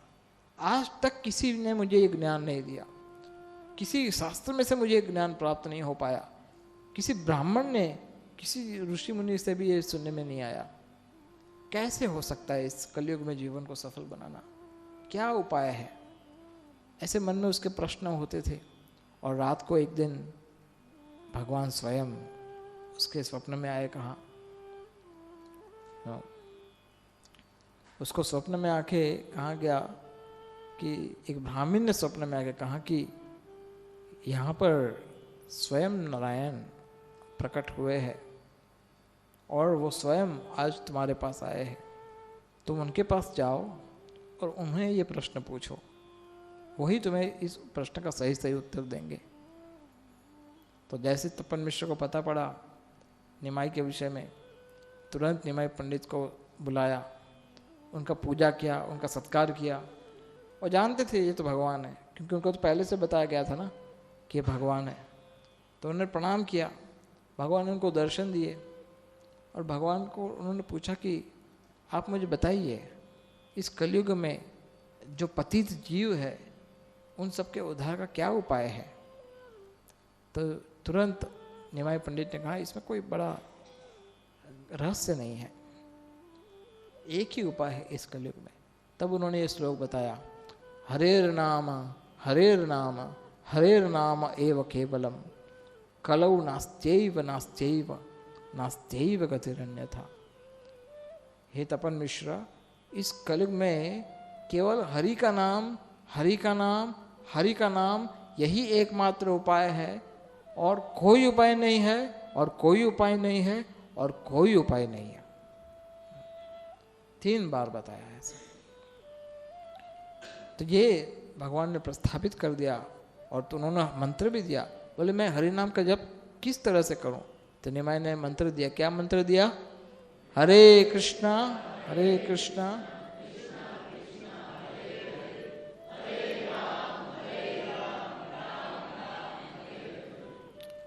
लेकिन ये रहस्य तुम किसी को बताना मत कि मैं भगवान हूं। लेकिन मैं अब कैसे रह सकता हूं जब मैं जान चुका हूं कि तुम स्वयं कृष्ण हो? तो मैं कैसे रह सकता हूं तुमसे दूर? मैं आपके साथ नवद्वीप चलूंगा। तो लगा नहीं, तुम मेरे साथ नवद्वीप नहीं आओगे, तुम यहीं रहोगे, तुम वाराणसी चले जाओ। कुछ समय के पश्चात हमारी मुलाकात वाराणसी में फिर से होगी। और वही तपन मिश्र का बेटा आगे जाके रघुनाथ भट्ट गोस्वामी के नाम से प्रसिद्ध हुआ, जो कि हमारे 6 गोस्वामियों से एक है। तो इस तरह से भगवान ने पहले ये प्रदर्शित कर दिया हरि नाम, लेकिन अभी तक उन्होंने भक्ति का प्रकाश नहीं किया था। और निमाई पंडित के विरह में नवद्वीप में उनकी माँ बड़ी परेशान थी, और लक्ष्मी जो उनकी पत्नी थी वो इस विरह को सह नहीं पाई। वो सह नहीं पाई और उन्होंने भगवान की विरह में प्राण त्याग कर दिए। सची माता बड़ी दुखी हो गई, कोई नहीं बचा। जब निमाई वापिस आया तो निमाई ने देखा सब उनका स्वागत कर रहे हैं, लेकिन सची माता कहीं दिखाई नहीं दे रही है। जब सची माता के विषय में पूछा तो सची माता छिप रही है कहीं पर। तो माता के पास जाके कहा, माता ये क्या बात है? क्या मुझसे कोई भूल हो गई? आप क्यों मुझे दर्शन नहीं दे रहे? तो सची माता कुछ नहीं बोल पाए, लेकिन उन्होंने पता कर लिया कि अब उनकी पत्नी लक्ष्मी प्रिया इस संसार में नहीं रही। तो उनको बड़ा दुख हुआ भगवान को, निमाई पंडित को, कि उनकी पत्नी चली गई। लेकिन फिर भी अपनी माता को उन्होंने बताया कि ये संसार में शरीर जो होता है वो नष्ट होने के लिए ही होता है, और आत्मा जो है वही मुख्य बात है। इसलिए तुम इसका शोक मत करो, दुखी मत हो। और कुछ समय के पश्चात भगवान का विवाह सची माता ने फिर से कराया विष्णुप्रिया के साथ। विष्णुप्रिया एक बड़ी गुणवान, वही लक्ष्मी देवी का अवतार थी, और प्रतिदिन सची माता को प्रणाम करती थी। तो सची माता के मन में इच्छा हो गया था कि निमाई का विवाह अगर इस कन्या से हो जाए, तो फिर बाद में उनका विवाह फिर से हुआ विष्णुप्रिया के साथ। लेकिन इस बार बहुत बड़े लैविश तरीके से उनका विवाह हुआ। बुद्धिमंत खान वहाँ के बड़े प्रसिद्ध धनवान व्यक्ति थे, उन्होंने सारा खर्चा दिया। और इस तरह से जब उनका विवाह हो गया, तब एक दिन ऐसा हुआ कि श्राद्ध का जो सेरेमनी होता है, वैष्णव लोग श्राद्ध सेरेमनी करते हैं किस तरह से, भक्तों को घर पे बुलाते हैं, कीर्तन करते हैं और उनको प्रसाद खिलाते हैं। ये है वैष्णव का श्राद्ध क्रिया का प्रोसेस। लेकिन गया में बहुत बड़ा तर्पण विधि होता है। तो भगवान निमाई पंडित के रूप में गया गए अपने पिता का श्राद्ध करने के लिए, और वहाँ पर भगवान के चरण कमल का बहुत गुणगान उन्होंने सुना, और तब उनका हृदय परिवर्तन होने लगा। हालांकि वो तो लीला प्रस्तुत कर रहे थे, अभी तक तो उन्होंने संकीर्तन लीला शुरू नहीं की थी, अभी तो अपने आप को भक्त के रूप में प्रस्तुत नहीं किया था भगवान ने। लेकिन गया में जब उन्होंने हरि के चरण का, ये वही चरण है जिनके स्पर्श मात्र से गंगा का आगमन हुआ था, जिनसे गंगा प्रकट हुई थी, ये वही चरण है जिसको लक्ष्मी देवी निरंतर सेवा करती रहती है। ये वही चरण है जो हमेशा अभय देने वाले हैं। ये वही चरण है जिसका सारे योगी ध्यान करते हैं। ये वही चरण है जिसकी पूजा करने मात्र से सब प्रकार के पाप से मुक्ति मिल जाती है, जन्म मृत्यु के चक्कर से मुक्ति मिल जाती है। जब इस प्रकार की भगवान के चरण की प्रार्थना सुन रहे थे निमाय पंडित, तो उनके दिव्य लक्षण प्रकट होने लगे, उनके आंखों में अश्रुधारा बहने लगी, उनके रुएं खड़े हो गए और उनका हृदय पिघल गया पूर्ण रूप से। जब वापिस आए तो कोई अंदाजा नहीं लगा पाया ये वही निमाई है।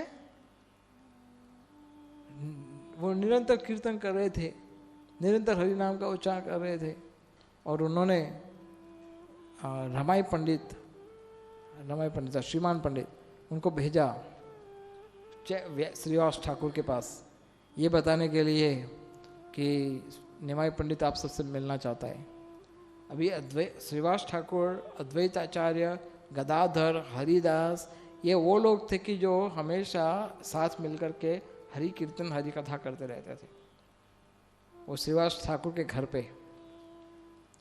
तो जब श्रीवास ठाकुर के पास आकर के ये समाचार प्राप्त हुआ, अरे आपको पता है निमाई के हृदय में कितना बड़ा परिवर्तन हुआ है? क्या परिवर्तन हुआ है? ये बात जब हो रही थी तो गदाधर सुन रहे थे, वहां पर बैठे। गदाधर निमाई को बहुत प्यार करते थे, लेकिन कभी बात नहीं करते थे, क्योंकि बात करने पर जनरली क्या होता था, निमाई उनसे व्याकरण की बातें करना शुरू कर देता था और निमाई परेशान हो जाता, गदाधर परेशान हो जाते थे, जो भी आर्ग्यूमेंट दे सब तोड़ देते थे। मुकुंद करके एक उनके मित्र थे, वो भी हमेशा सोचते थे अगर ये निमाई अगर ये भक्त बन जाए, वैष्णव बन जाए, तो मैं इसका साथ कभी ना छोड़ूं, इतना अच्छा लड़का है ये, लेकिन अभी तो ये विद्या विलास कर रहा है। तो निमाई ने एक बार अपने मित्र को कहा, तुम जानते हो ये मुकुंद, ये गदाधर, ये लोग मुझसे दूर क्यों भागते हैं? क्योंकि उनको इस विद्या विलास में कोई रुचि नहीं है, वो लोग भगवान के भक्त हैं। लेकिन एक दिन तुम सब देखना मुकुंद, एक दिन तुम भी देख लेना, मैं ऐसा भक्त बनूंगा, ऐसा वैष्णव बनूंगा कि संसार भर के लोग मेरे पास मेरा संग प्राप्त करने आएंगे। तो ये सब लोग, विद्यार्थी लोग बोले ये क्या बोल रहे हैं, कोई समझ नहीं पाया उनकी बात को।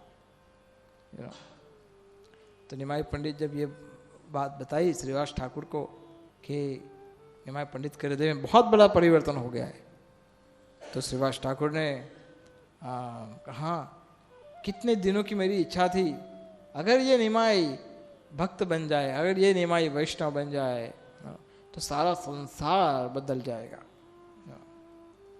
और ये दिन आ गया आज कि निमाई उनका भक्ति का प्रकाश कर दिया शुरू। जब गदाधर पंडित ने ये सब बात सुनी तो उनका हृदय बड़ा खुश हो गए, लेकिन वो अपनी आंखों से देखना चाहते, बस सच बात है, विश्वास नहीं हो रहा ये निमाई भक्त बन गया। लेकिन बाद में श्रीवास ठाकुर और निमाई का मिलन हुआ, उन्होंने कीर्तन किया साथ में मिल करके, और निमाई ने कहा सबको कि वही निमाई जो बहुत हमेशा विद्या विलास करते थे, वो निमाई सबको कहने लगे कि आप सब कृपा करके अपने चरणों की धूल मुझे दीजिए, क्योंकि आप लोगों के चरणों की धूल बिना मुझे भक्ति प्राप्त नहीं हो सकती। वैष्णवों की कृपा के बिना भक्ति प्राप्त करना असंभव है। भक्ति केवल उन्हीं के पास जाकर प्राप्त हो सकती जिनके पास भक्ति होती है। आप सबकी कृपा होगी तभी मैं आगे बढ़ पाऊंगा, तभी मैं भक्त बन पाऊंगा। आप सब मुझे कृपा दीजिए, आप सब मुझे कृपा दीजिए। ये एक्चुअली वास्तविक भाव होना चाहिए। अगर कोई वास्तविक आध्यात्मिक प्रगति करना चाहता है तो उसको अपने आप को सबसे तुच्छ मानना चाहिए और सहनशील होना चाहिए, सबको आदर देना चाहिए। यही एक उपाय है अगर कोई व्यक्ति भक्त बनना चाहता है, तो भगवान को प्रिय होना चाहता है, तो यही एकमात्र उपाय है। तो तुरंत उन्होंने सबको प्रणाम करना शुरू किया, सबके चरण का आशीर्वाद लेना शुरू किया। लेकिन फिर श्रीवास ठाकुर के साथ मिलकर उन्होंने कीर्तन का आरंभ किया। अब लेकिन इतना परिवर्तन हो चुका था कि जहाँ पर भी गुरुकुल में पढ़ाते थे ना, वो तो स्कूल में पढ़ाते समय कुछ भी बताते थे कृष्ण के विषय में बताते थे। तो विद्यार्थियों को कुछ भी बताते थे, सब कृष्ण के विषय में बताते थे। तो कुछ विद्यार्थी जाके गंगादास पंडित को कहा, ये निमाई को हो क्या गया है, कुछ भी बोलता है कृष्ण ही पूर्ण पुरुषोत्तम है, कुछ भी बोलता है कृष्ण को लेकर ही बोलता है, ये हो क्या गया निमाई को। तो गंगादास पंडित सोचने लगे कि वो भी स्वयं भक्त थे। तो गंगादास ने कहा ठीक है तुम जाओ, मैं उससे बात करता हूँ। तो निमाई को बोला, निमाई अगर तुम सही ढंग से पढ़ाओगे नहीं तो तुम्हारा जीवन कैसे चलेगा, अपने कर्तव्य कर्म तो करने पड़ेंगे ना, अपने कर्तव्य तो करो, पढ़ाओ तो सही ढंग से। तो निमाई ने कहा हाँ गुरुजी आपकी बात सही है, अब मैं ढंग से पढ़ाऊँगा। फिर दूसरे दिन विद्यार्थी सब स्कूल में आए विद्यार्थी। तो एक दिन बात करते करते उन्होंने कृष्ण का नाम कहीं पर बीच में बोले, तो उनका हृदय में इतना प्रेम हो गया कि वो अद्वैताचार्य को भी देखा वहाँ पर, तो अद्वैताचार्य के साथ नाचने लगे, कीर्तन करने लगे। तो सब जो विद्यार्थी थे वो लोग भी साथ में उनके टीचर ज्वाइन करे तो उनको भी करना पड़ेगा, सब किया। और उसके बाद में कहा हाँ तो मैं क्या पढ़ा रहा था, बोले आपने क्या पढ़ाया, अभी तक तो कुछ नहीं पढ़ाया अभी तो आप कीर्तन कर रहे थे। ओह अच्छा। तो फिर निमाई ने कहा देखो मैं अब ये पढ़ाने का काम ज़्यादा नहीं कर सकता, मैं रिज़ाइन देना चाहता हूँ, आप किसी और शिक्षक के पास चले जाओ, मैं ये पढ़ाने का काम मैं नहीं कर पाऊँगा। क्योंकि एक बार ऐसा हुआ कि एक विद्यार्थी ने पूछा कि जो मूल होता है ना, रूट, क्रिया का रूट, वो ग्रामर का, बोले रूट, बोले वो क्या है, वो समझाइए। तो उन्होंने निमाई ने उत्तर दिया, रूट का अर्थ होता है मूल, किसी चीज़ का मूल। जैसे शरीर में आत्मा होती है वैसे सभी चीज़ का जो मूल, लेकिन सभी कारणों के अंतिम कारण कृष्ण है, सभी मूल के अंतिम मूल कृष्ण है। और इस तरह से फिर से उन्होंने कृष्ण के विषय में बताना शुरू किया। तो बाद में फिर उन्होंने ये विद्या से कहा कि मैं ये पढ़ाने का काम नहीं कर सकता अब अधिक, लेकिन उनके विद्यार्थी लोग कहते थे हमें और किसी टीचर के पास पढ़ना भी नहीं है, अगर तुम हमें पढ़ाओगे नहीं तो हम पढ़ेंगे भी नहीं, हम पढ़ेंगे तो आपके साथ ही पढ़ेंगे, चाहे आप हमें कृष्ण का संदेश ही क्यों ना दो, वही कृष्ण का संदेश ही पढ़ लेंगे हमें, और हमें उससे संतुष्ट है, हम उससे प्रसन्न है, हमें और कुछ नहीं चाहिए। तो इस तरह से भक्ति का प्रकाश वो ऑलरेडी कर चुके थे। प्रतिदिन निमाई कृष्ण का कीर्तन में और उनकी कथा श्रवण में लगे थे।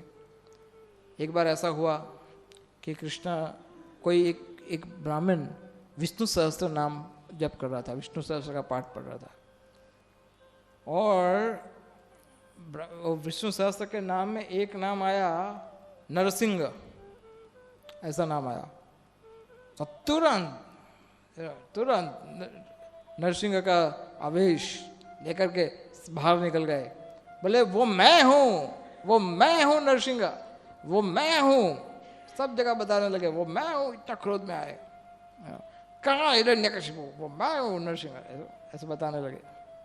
और यहाँ पर श्रीवास ठाकुर अपने घर में उनको ये सूचना प्राप्त हो रही थी कि आसपास में से कुछ मुस्लिम जो राजा के सैनिक थे, मुस्लिम राजा है, वो सब कीर्तन को बंद करवाने के लिए आएंगे। तो बड़े भयभीत थे श्रीवास ठाकुर। तो उन्होंने अपना दरवाज़ा बंद करके भगवान से प्रार्थना करने लगे कि कौन मेरी रक्षा करेगा, हे नरसिंह देव कृपा करके हमारी सहायता कीजिए, हमारी रक्षा कीजिए, कौन हमारी रक्षा करेगा। तुरंत दरवाज़ा खोल दिया, वो मैं हूँ। तुरंत निमाई पंडित आए, और इस दिन निमाई पंडित के हृदय में बड़ी इच्छा थी कि वो श्रीवास ठाकुर के घर पे आए, आकर के बैठे और उन्होंने चतुर्भुज नारायण का स्वरूप दिखाया, देखो मैं ही हूँ नारायण हूँ। श्रीवास ठाकुर प्रार्थना करने लगे, स्तुति करने लगे, उनको प्रार्थना दंडवत किया। निमाई ने कहा नहीं, तुम्हारे घर के जितने भी सदस्य सबको लेके आ जाओ, आज मैं सब तुम्हारे घर में जितने भी लोग हैं सबको नारायण का दर्शन कराऊंगा, सबको बताऊंगा मेरा असली दर्शन। तो जितने भी थे उनके घर में, यहाँ तक कि जो दासियां थी, जो उनके सेवक वगैरह थे, उन सबको भी लेके आ गए। ये फल होता है किसी भक्त के घर में रहने का, ये फल होता है भक्तों की संगति करने का। कि अगर आप भक्त के साथ रहते हो तो वो सारी चीज आपको प्राप्त हो सकती है जो उस भक्त को प्राप्त होती है। चाहे वो केवल एक साधारण एक 4 साल की लड़की थी, उसको भी लेके आए। उनकी माता जो थी वो सेविका थी उनके घर में, तो उनको भी लेके, सबको लेके आए, सबको भक्ति दान दे दी निमाई ने, सबको कृपा दिया, सबको कहा और कहा क्या बात है श्रीवास, क्यों भयभीत है तुम, तुम्हें चिंता है इन लोगों की, ये काजी की, कि तुम्हें परेशान करेगा? कोई काजी परेशान नहीं कर सकता। तुम देखना भविष्य में मैं दिखाऊंगा क्या शक्ति है हरि नाम की, मैं सबको दिखाऊंगा।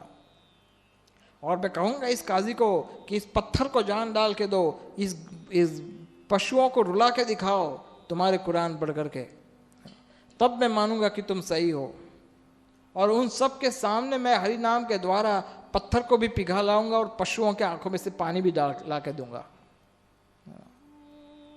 ये मेरा ऐलान है, मैं ये घोषणा करता हूं श्रीवास ठाकुर कि मैं सारे संसार को कृष्ण प्रेम में तरबोड़, कृष्ण प्रेम में निमग्न कर दूंगा। जब श्रीवास ठाकुर ये बात सुन रहे थे तो श्रीवास ठाकुर को विश्वास दिलाने के लिए निमाई ने कहा, अरे तुम देखना चाहते हो कि कैसे संभव होता है? तुरंत निमाई ने एक 4 साल की जो बच्ची थी नारायणी, उसको बोला, बोलो हरि बोल। नारायणी तो बहुत जोर से बोली थी, आपसे ज्यादा जोर से बोली थी, बोले बोलो हरि बोल। और तुरंत उसको भक्ति दान है। और उतना ही नहीं, भगवान ने कुछ प्रसाद खा करके तुरंत उसको नारायणी के मुंह में डाल दिया। देखो 4 साल की बच्ची के मुंह में उसको प्रसाद दे दिया, तुरंत दिखाया। वो नारायणी जैसे स्पर्श हुआ भगवान का, तुरंत वो कीर्तन करने लगी, उसकी आंखों में से अश्रु धारा बहने लगी, उसके रुए खड़े हो गए। तो इस तरह निमाई ने बहुत अलग अलग प्रकार की लीला की। उनका सबसे बड़ा जो साथी था उनका नाम था भगवान नित्यानंद। जब नित्यानंद प्रभु वहां पर प्रकट हुए थे तो नित्यानंद प्रभु नंदन आचार्य के घर पर छुप गए थे। और निमाई ने कहा अपने भक्तों को,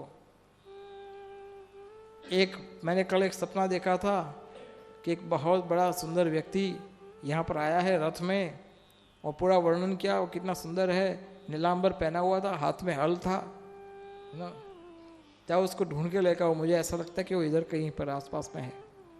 सब जगह सब ढूंढने गए, किसी को कुछ नहीं मिला। निमाई ने कहा मैं खुद जाऊंगा उसको ढूंढने के लिए। निमाई गए शेर की भांति नंदन आचार्य के घर पे और नित्यानंद प्रभु को ढूंढ लिया।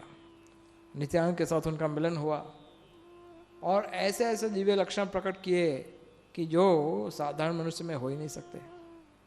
ऐसे उनकी आंखों में से पानी आने लगा, ऐसे जमीन पे लोटपोट होने लगे। ऐसा दिव्य लक्षण होते थे। कई बार उनके साथ संकीर्तन करते थे नित्यानंद श्रीवास अद्वैत आचार्य के साथ। कभी कभी 2-2 घंटे तक वो नर्तन करते, कभी कभी 6 घंटे तक रोते रहते निमाई, 6 घंटे रोते लगातार, और फिर बाद में 3 घंटा जोर जोर से हंसते। ऐसे दिव्य लक्षण जो कृष्ण प्रेम के हैं, जो साधारण व्यक्ति में नहीं हो सकते, वो स्वयं भगवान इसको प्रकट किए रहे थे, स्वयं भगवान प्रकट किए थे। तो श्रीवास ठाकुर के घर पे निरंतर ये कीर्तन होता था। और एक बार ऐसा हुआ था कि जब कीर्तन होता था तो उस समय विंटर का मौसम था, ठंडी का मौसम। तो निमाई के जो भक्त लोग थे, बड़े सबको भूख लगी थी। तो निमाई ने कहा क्यों इतना चिंता कर रहे हो? वहाँ पर एक आम का पेड़ था, तो आम के पेड़ के पास गए और आम के पेड़ पर सब लोग आश्चर्यचकित हो गए कि बिना सीजन के बड़े बड़े आम, एक एक पेड़ पर 200-200 आम, इतने आम लगे हुए थे उसके ऊपर। और आम भी कैसा, जिस आम में ना छिलका था ना गुठली, और एक आम इतना बड़ा था कि एक व्यक्ति खाएगा तो पूरे दिन उसको भूख नहीं लगेगी, इतना बड़ा आम था। और सबको आम बांटा। जितने दिन कीर्तन हुआ था रोज आम बांटते थे भगवानों को, सबको रोज। तो ये परंपरा श्री प्रभुपाद ने भी हमें सिखाई है। जब भी कीर्तन होगा, सत्संग होगा, तो बाद में क्या होगा? प्रसाद होना ही चाहिए, है ना। तो प्रसाद हमेशा भक्तों को दे, वही हमारी ट्रेडिशन है। एक बार ऐसा हुआ कि कीर्तन हो रहा था और आकाश में बादल आ गए। सब भक्त लोग सोचने लगे अभी बादल आएंगे, वर्षा होगी तो हमारा प्रोग्राम कीर्तन डिस्टर्ब हो जाएगा। तो एक निमाई ने कहा इतना चिंता क्यों कर रहे हो?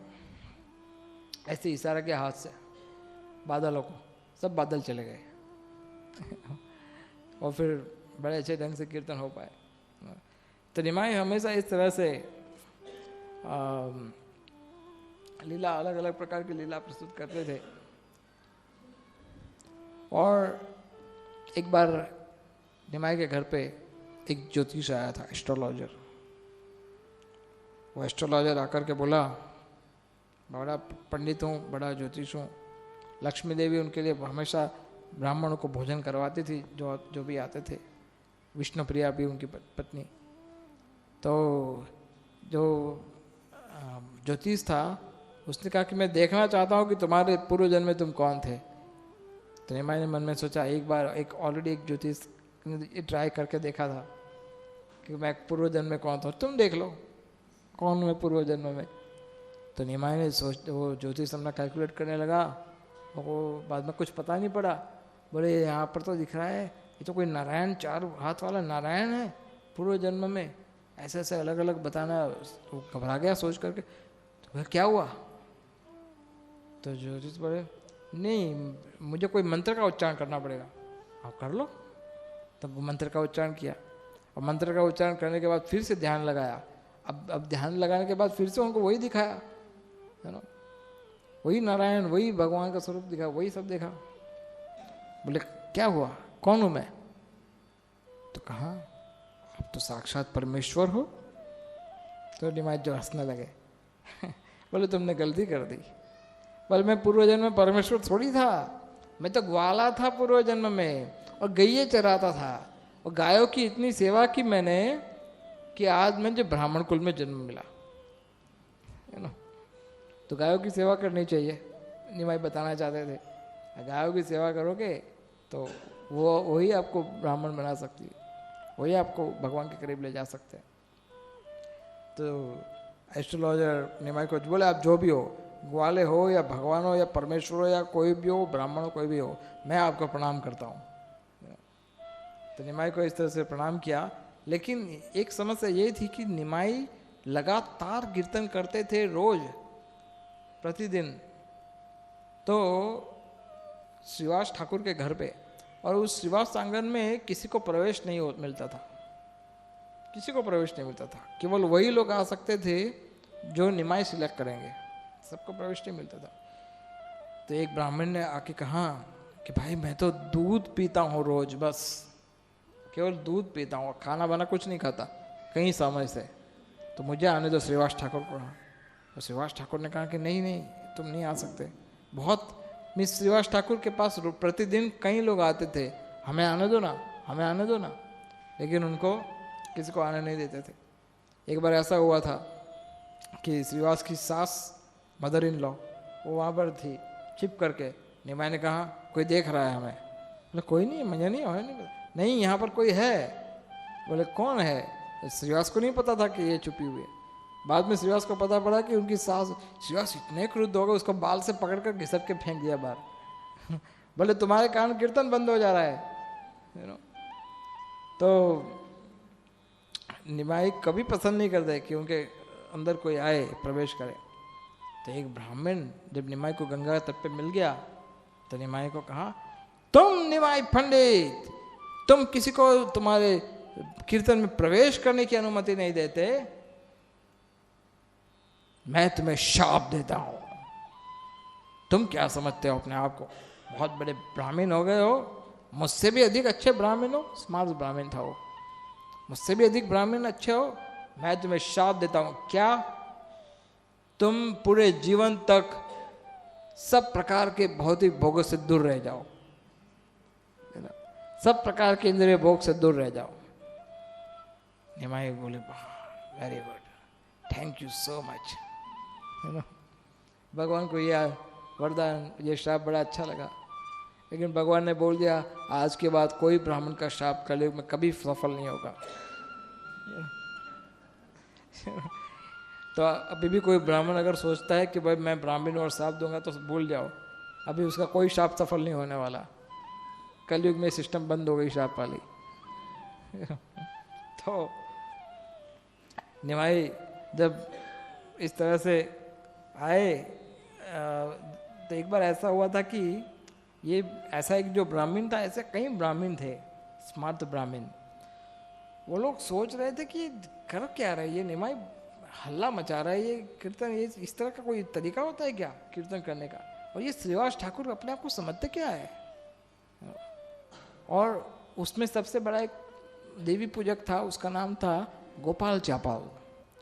इतना ईर्ष्या था उसके हृदय में, ईर्ष्या बहुत बड़ी दुश्मन शत्रु है भक्तों की। जब किसी के हृदय में ईर्ष्या होती है ना, उसके हृदय में कृष्ण कभी नहीं आ सकते। ईर्ष्या बड़ी बड़ी बुरी बला है, उससे मुक्त होना बहुत आवश्यक है। हम सब कई बार देखते हैं कि अगर आपसे कोई ना, कई बार हमारे पास कुछ लोग आते कहते हैं इसने वो किया, इसने वो किया, इसने ये कर दिया, ये हमारी निंदा करता है, वो हमारी निंदा करता है। बहुत सारी ईर्ष्या कई बार देखी जाती है, निंदा देखी जाती है। लेकिन ये भक्ति के अनुकूल नहीं है, ये प्रतिकूल है, और इससे हमारी भक्ति नष्ट होती है।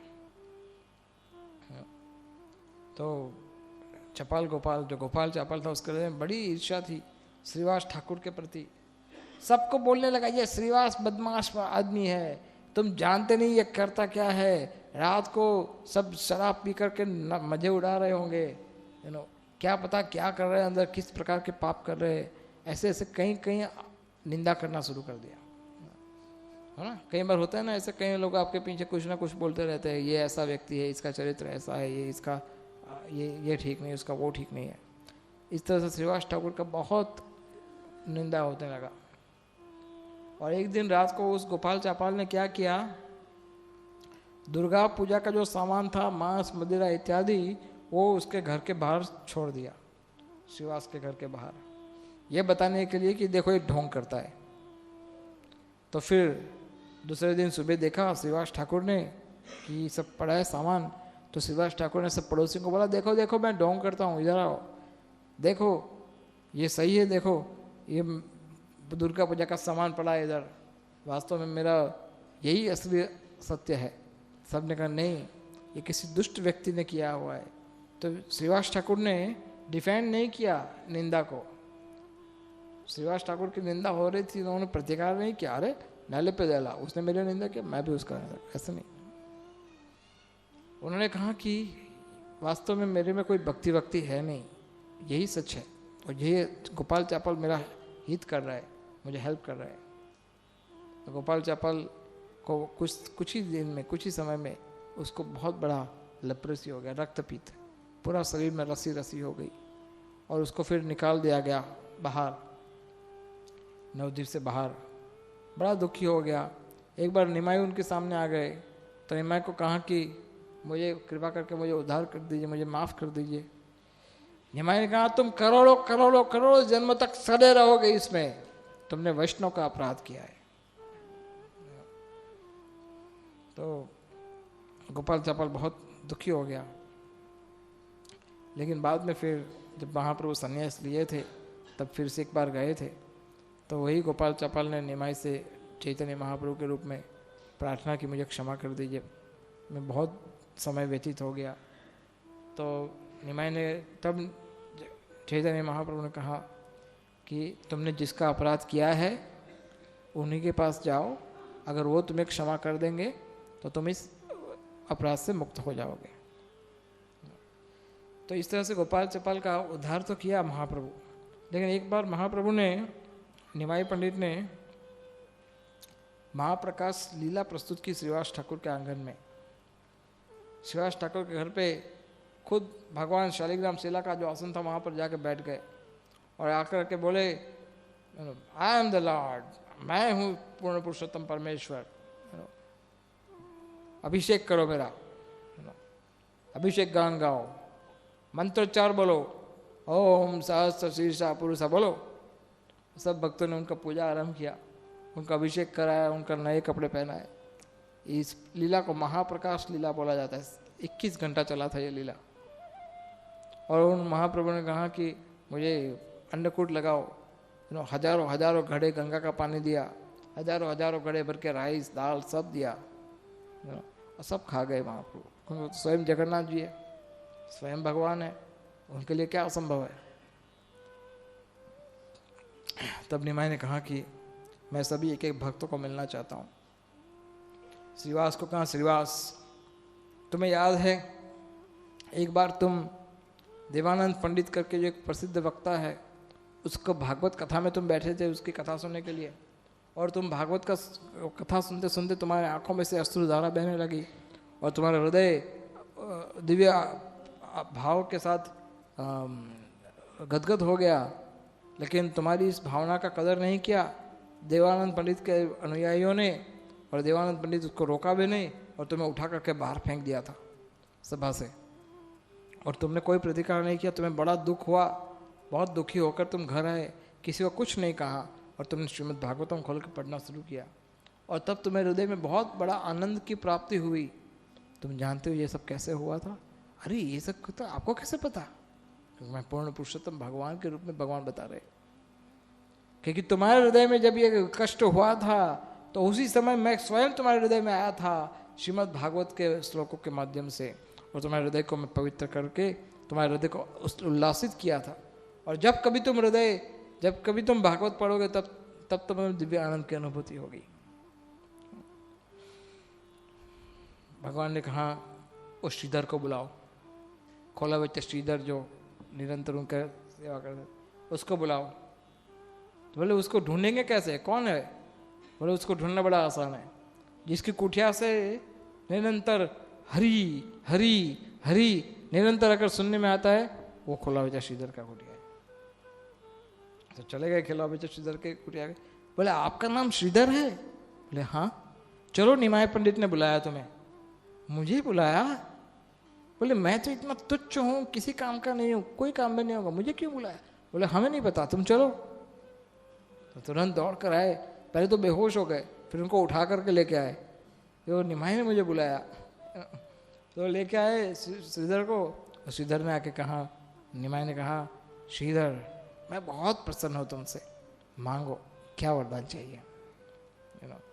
तो श्रीधर ने कहा मैं व्यापारी थोड़ी हूँ, मैं थोड़ी कोई वरदान मांगूंगा आपसे, मुझे कोई वरदान नहीं चाहिए।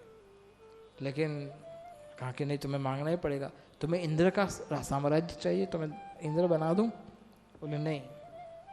तो ब्राह्मण पत्नी चाहिए? बोले नहीं। कोई ऐश्वर्य चाहिए? नहीं। बोले कुछ तो मांगना पड़ेगा तुम्हें। बोले ठीक है, मुझे कुछ मांगना नहीं, लेकिन तुम आदेश दे रहे हो तो एक चीज दे दो बस। बोले क्या चाहते हो तुम बताओ। कि हे प्रभु मुझे आपके भक्तों की संगति दीजिए, मुझे आपके चरण में कृष्ण प्रेम प्राप्त हो ऐसा आशीर्वाद दीजिए,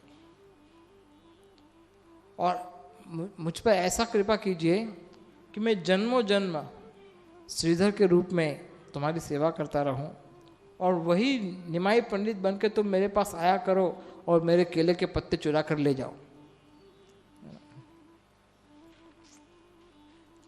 तो इस प्रकार की प्रार्थना किया। निमाई का हृदय, सब भक्त लोग सुनकर खुश हो गए कि कितना निष्कपट हृदय है श्रीधर का, कितना निश्चल भक्ति है उसके हृदय में। श्रीधर ने कहा भक्त भगवान अपने भक्तों की विजय करने के लिए कुछ भी कर सकते हैं। भीष्मदेव के लिए अपने प्रतिज्ञा तोड़ दी थी आपने, यशोदा के द्वारा बंध गए थे जो किसी के द्वारा बंधे नहीं थे, यशोदा के द्वारा तुम बन गए थे प्रभु। प्रहलाद को इतने सारे कष्ट झेलने पड़े, फिर भी तुम उनके सामने हमेशा उनका उद्धार किया। लेकिन मैं तो कोई इतना बड़ा भक्त नहीं हूँ, मुझ में तो कोई भक्ति नहीं है, मेरा उद्धार कैसे होगा वो तो मुझे नहीं पता। इसलिए मुझे कृपा कीजिए कि मैं हमेशा आपका दास बना रहा हूँ। तुरंत श्रीधर को गले लगा दिया। इस तरह से उन्होंने मुरारी गुप्ता को कहा कि तुम पूर्व जन्म में हनुमान थे और मैं रामचंद्र के रूप में सेवा कर रहा था, सेवा ले रहा था तुम्हारी, और क्या वरदान मैं तुम्हें दे सकता हूँ। तो बोले भाई जन्मों जन्म आपकी सेवा करता रहूँ सभी अवतारों में, ऐसी कृपा कीजिए। तो हमेशा हनुमान के रूप में भगवान की सेवा करने के लिए किसी न किसी रूप में वो हमेशा तत्पर रहते हैं। हरिदास ठाकुर को कहा कि जब तुम्हें 22 बाजारों में पीटा गया था तो उस समय कोड़ों से जब पिटाई हुई थी, ये बड़ी घटना है, पहले एक बार घटी थी। तो वो हरिदास ठाकुर ने कहा कि तुम्हें जो कोड़े लग रहे थे वो कोड़े जो है वो तुम जानते हो तुम्हें इसका कोई कष्ट नहीं हुआ।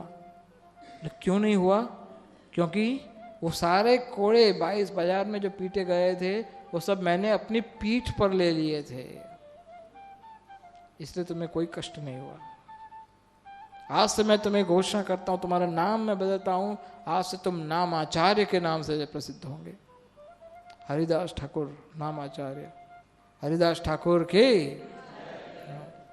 इस तरह से हरिदास ठाकुर को भी उन्होंने उद्धार किया। भगवान ने कहा कि भक्त सबसे महत्वपूर्ण, सबसे मूल्यवान संपत्ति है। इस संसार में अगर कोई धन है तो है भक्तों का धन। ये संसार में कोई कीमती वस्तु है तो है भक्त भगवान के, वैष्णव। जब तक इस शरीर में आपके सामने भक्त है उनकी संगति का लाभ उठाया करो, उनसे भक्ति का ज्ञान प्राप्त किया करो, उनसे भक्ति ग्रहण किया करो। अनेक भाग्येर फले वैष्णव आसिया मिले। अगर अनेक अनेक जन्मों के भाग्य जब इकट्ठे होते हैं तब जाके आपको कोई वैष्णव प्राप्त होते हैं, ऐसे नहीं मिलते वैष्णव सबको। अनेक अनेक जन्मों के बाद वैष्णव का संग प्राप्त हो सकता है। तो जब इस तरह से निमाई पंडित ने महाप्रकाश लीला बताया, अष्टप्रहरिया सप्तप्रहरिया 21 घंटा, उसके कुछ समय पश्चात निमाई ने सोचा कि ये प्रचार और बढ़ना चाहिए, अधिक से अधिक लोग जुड़ने चाहिए। तो एक बार एक सभा में निमाई ने कहा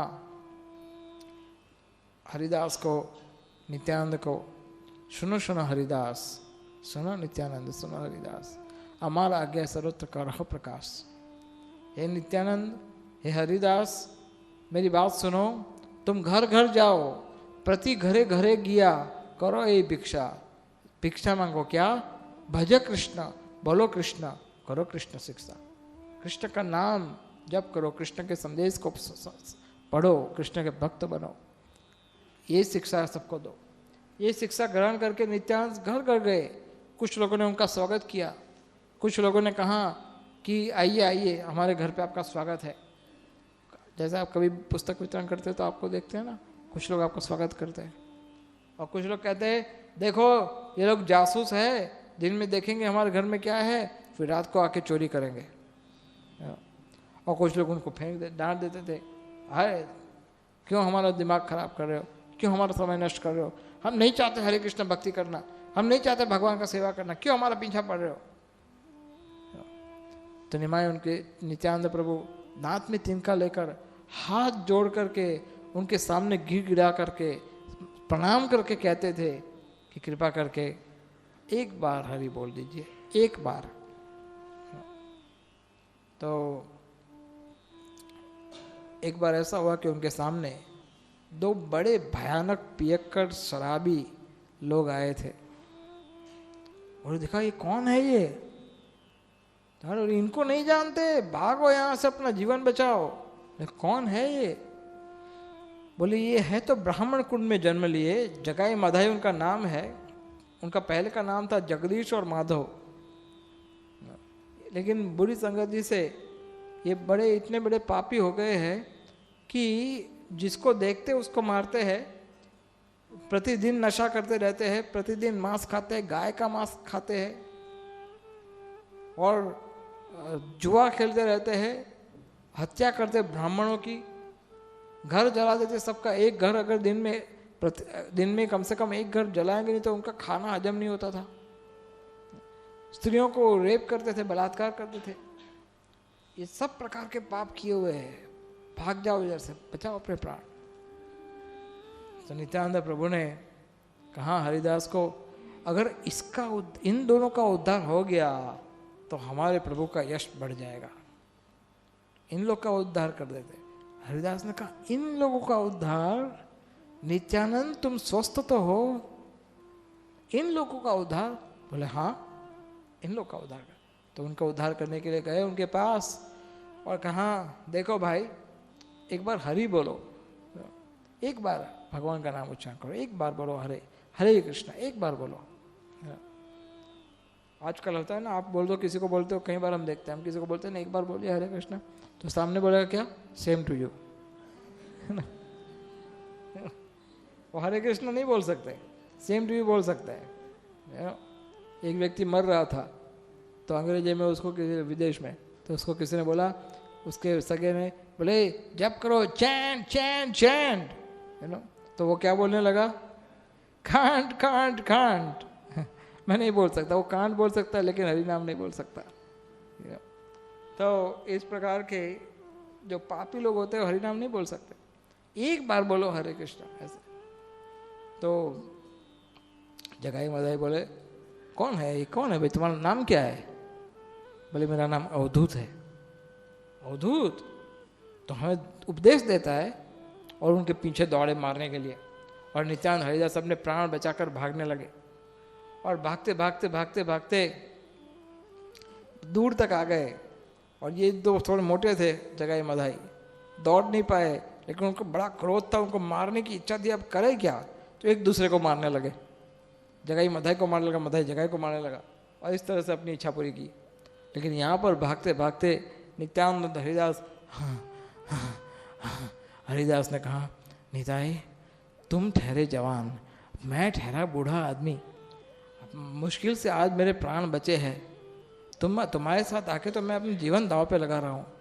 कैसे कैसे लोग का उद्धार करने का सोच लेते हो, पागल हो क्या तुम, क्या करते हो ये, बिल्कुल पागल की तरह सोचते हो। नित्यानंद बोले मुझे क्यों दोष दे रहे हो, मैं पागल हूं? अरे जिसने ये आदेश दिया है उसको बोलो वो पागल है। निमाय ने आदेश दिया है, वो बोल रहा है कि प्रति घरे घरे किया, जो जाओ घर घर जाके प्रचार करो, वो मुझे क्यों दोष दे रहे हो? तो निमाय और नित्यानंद और हरिदास निमाय के पास आए और कहा आज का रिपोर्ट ऐसा है कि आज हम लोग ऐसे लोग को मिले जो हमारे पीछे दौड़े थे मारने के लिए। हरिदास ने कहा बात मत करो, प्रभु आपको नहीं पता क्या हुआ आज, क्या हुआ आज। बोले ये निमाय, ये नित्यानंद, ये निताई हरि नाम के नशे में रहता है, वो नशेबाज के साथ जाके मिल गए, है ना। तो अद्वैत आचार्य ने कहा फिर क्या हुआ? तो कहा और ये कहता क्या है निताई? बोले हम इसको भक्ति दान देंगे, इसको कृष्ण भक्त बनाएंगे। अद्वैत आचार्य ने कहा पॉइंट, दैट मेक सेंस।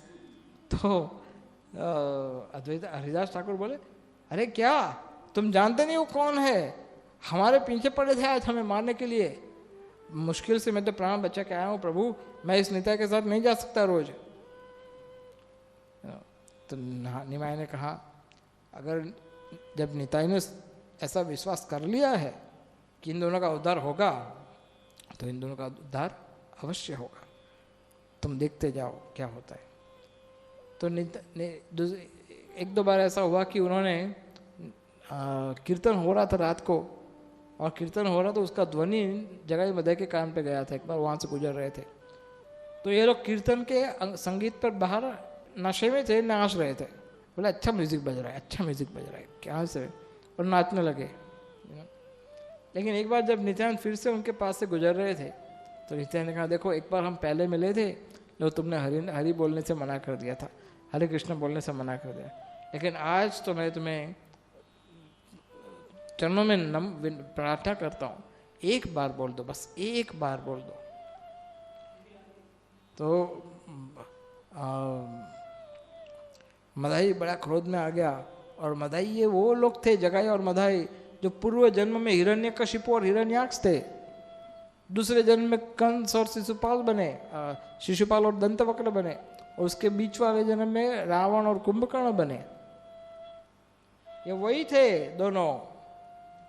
और सोचो कितना शक्ति होगा उसमें। एक पत्थर टुकड़ा लिया, सीधा मार दिया निताई के सिर पे, पूरा शरीर में खून खून बहने लगा। निताई ने कहा कि कोई बात नहीं, तुमने मुझे मारा है, लेकिन उसके सामने मैं तुम्हें प्रेम दूंगा, तुम चिंता मत करो। तुमने मुझे मारा है, लेकिन मैं मेरे जन्मों के सारे पुण्य तुम्हें दे दूंगा, और तुम्हारे किए हुए सारे पाप जो है मैं अपने सिर पे ले लूंगा। एक बार बोल दो हरि, एक बार हरे कृष्ण बोल दो। जब ये बात सुनने में आई निमाई को कि इस तरह से मदाई पे आघात हुआ है, तुरंत निमाई वहां पर आ गए और सुदर्शन का आह्वान किया, सुदर्शन सुदर्शन। सुदर्शन चक्र उधर वहां पर प्रकट हो गया, और भगवान ने कहा, आज मैं तुम इन दोनों का हत्या कर दूंगा। अरे वो तुम्हारा उद्धार करने आया था, तुम्हें प्रचार कर रहा था, तुम पे कृपा कर रहा था, तुमने उस पर ही प्रहार कर दिया। तुम जीने के लिए योग्य नहीं हो, तुम नष्ट हो जाओ। तुरंत नित्यानंद ने उनके चरण पकड़ लिए, नहीं प्रभु, कृपा करके ऐसा मत कीजिए, इन लोग को मेरे हवाले कर दीजिए, मैं इनका देखभाल करूंगा, इनको क्षमा कर दीजिए। अगर आप चक्र से मारोगे तो सबको मारना पड़ेगा, तुम्हें कृपा देनी है प्रभु, इन लोग को क्षमा कर दो, मेरे कारण क्षमा कर दो, क्योंकि मैं कहता हूँ क्षमा करने के लिए। इनको भक्ति दान दीजिए। उसमें से जगाई जो है, उसने जब मदाई को दूसरी बार मार रहा था तो जगाई ने उसका हाथ पकड़ लिया था, मत मारो उसको, जगाई ने तो मेरी रक्षा की है। तो निमाई जब ये सुना तो तुरंत जगाई को आलिंगन किया और जगाई को कृष्ण प्रेम दे दिया, और जगाई को दर्शन दिया कि मैं स्वयं नारायण हूँ। लेकिन मदाई ने कहा, प्रभु मुझ पर ये अन्याय क्यों? आपने जगाई को कृपा दिया, मुझे क्यों नहीं दिया? आज तक जितने पाप किए हैं हम दोनों ने एक साथ किए हैं, जो भी गलत काम किए हम दोनों ने एक साथ किए हैं, लेकिन आपने जगाई को कृपा दिया, और मैं उसका भाई हूँ, और मुझे आपने कृपा नहीं दिया। और रो रो कर उनके चरणों में प्रार्थना करने लगे। तो निमाई ने कहा, अगर नित्यानंद तुम पर कृपा करेंगे तो मुझे कोई आपत्ति नहीं है। इतना सुनने पर नित्यानंद उछल पड़े। नित्यानंद ने कहा कि अरे मदाई उठ, तुझे कृपा कर दिया निमाई ने, प्रभु ने तुझे क्षमा कर दिया, मैं तेरे सारे पाप अपने सिर पर ले रहा हूँ। हे प्रभु, मैं मेरे जन्मों के जितने पुण्य है, जितनी सेवा मैंने जो कुछ किया है, ये सब मैं मदाई को दे देता हूँ, और मदाई को कृष्ण प्रेम दे दो। ऐसा बड़ा कृपा किया जगाई मदाई के ऊपर नित्यानंद ने और चैतन्य महाप्रभु, और दोनों ही बड़े भक्त बन गए जगाई मदाई। लेकिन जब जगाई मदाई भक्त बन गए, उसके बाद क्या हुआ ये हम आपको कल बताएंगे। तो कल हम बताएंगे, आपसे चर्चा करेंगे जगाई मदाई के विषय में आगे, और आगे का जो लीला है निमाई का वो हम आपके साथ चर्चा करेंगे। ठीक है, इधर आई शुड स्टॉप हियर, रोक दे। हाँ, इज दैट ओके?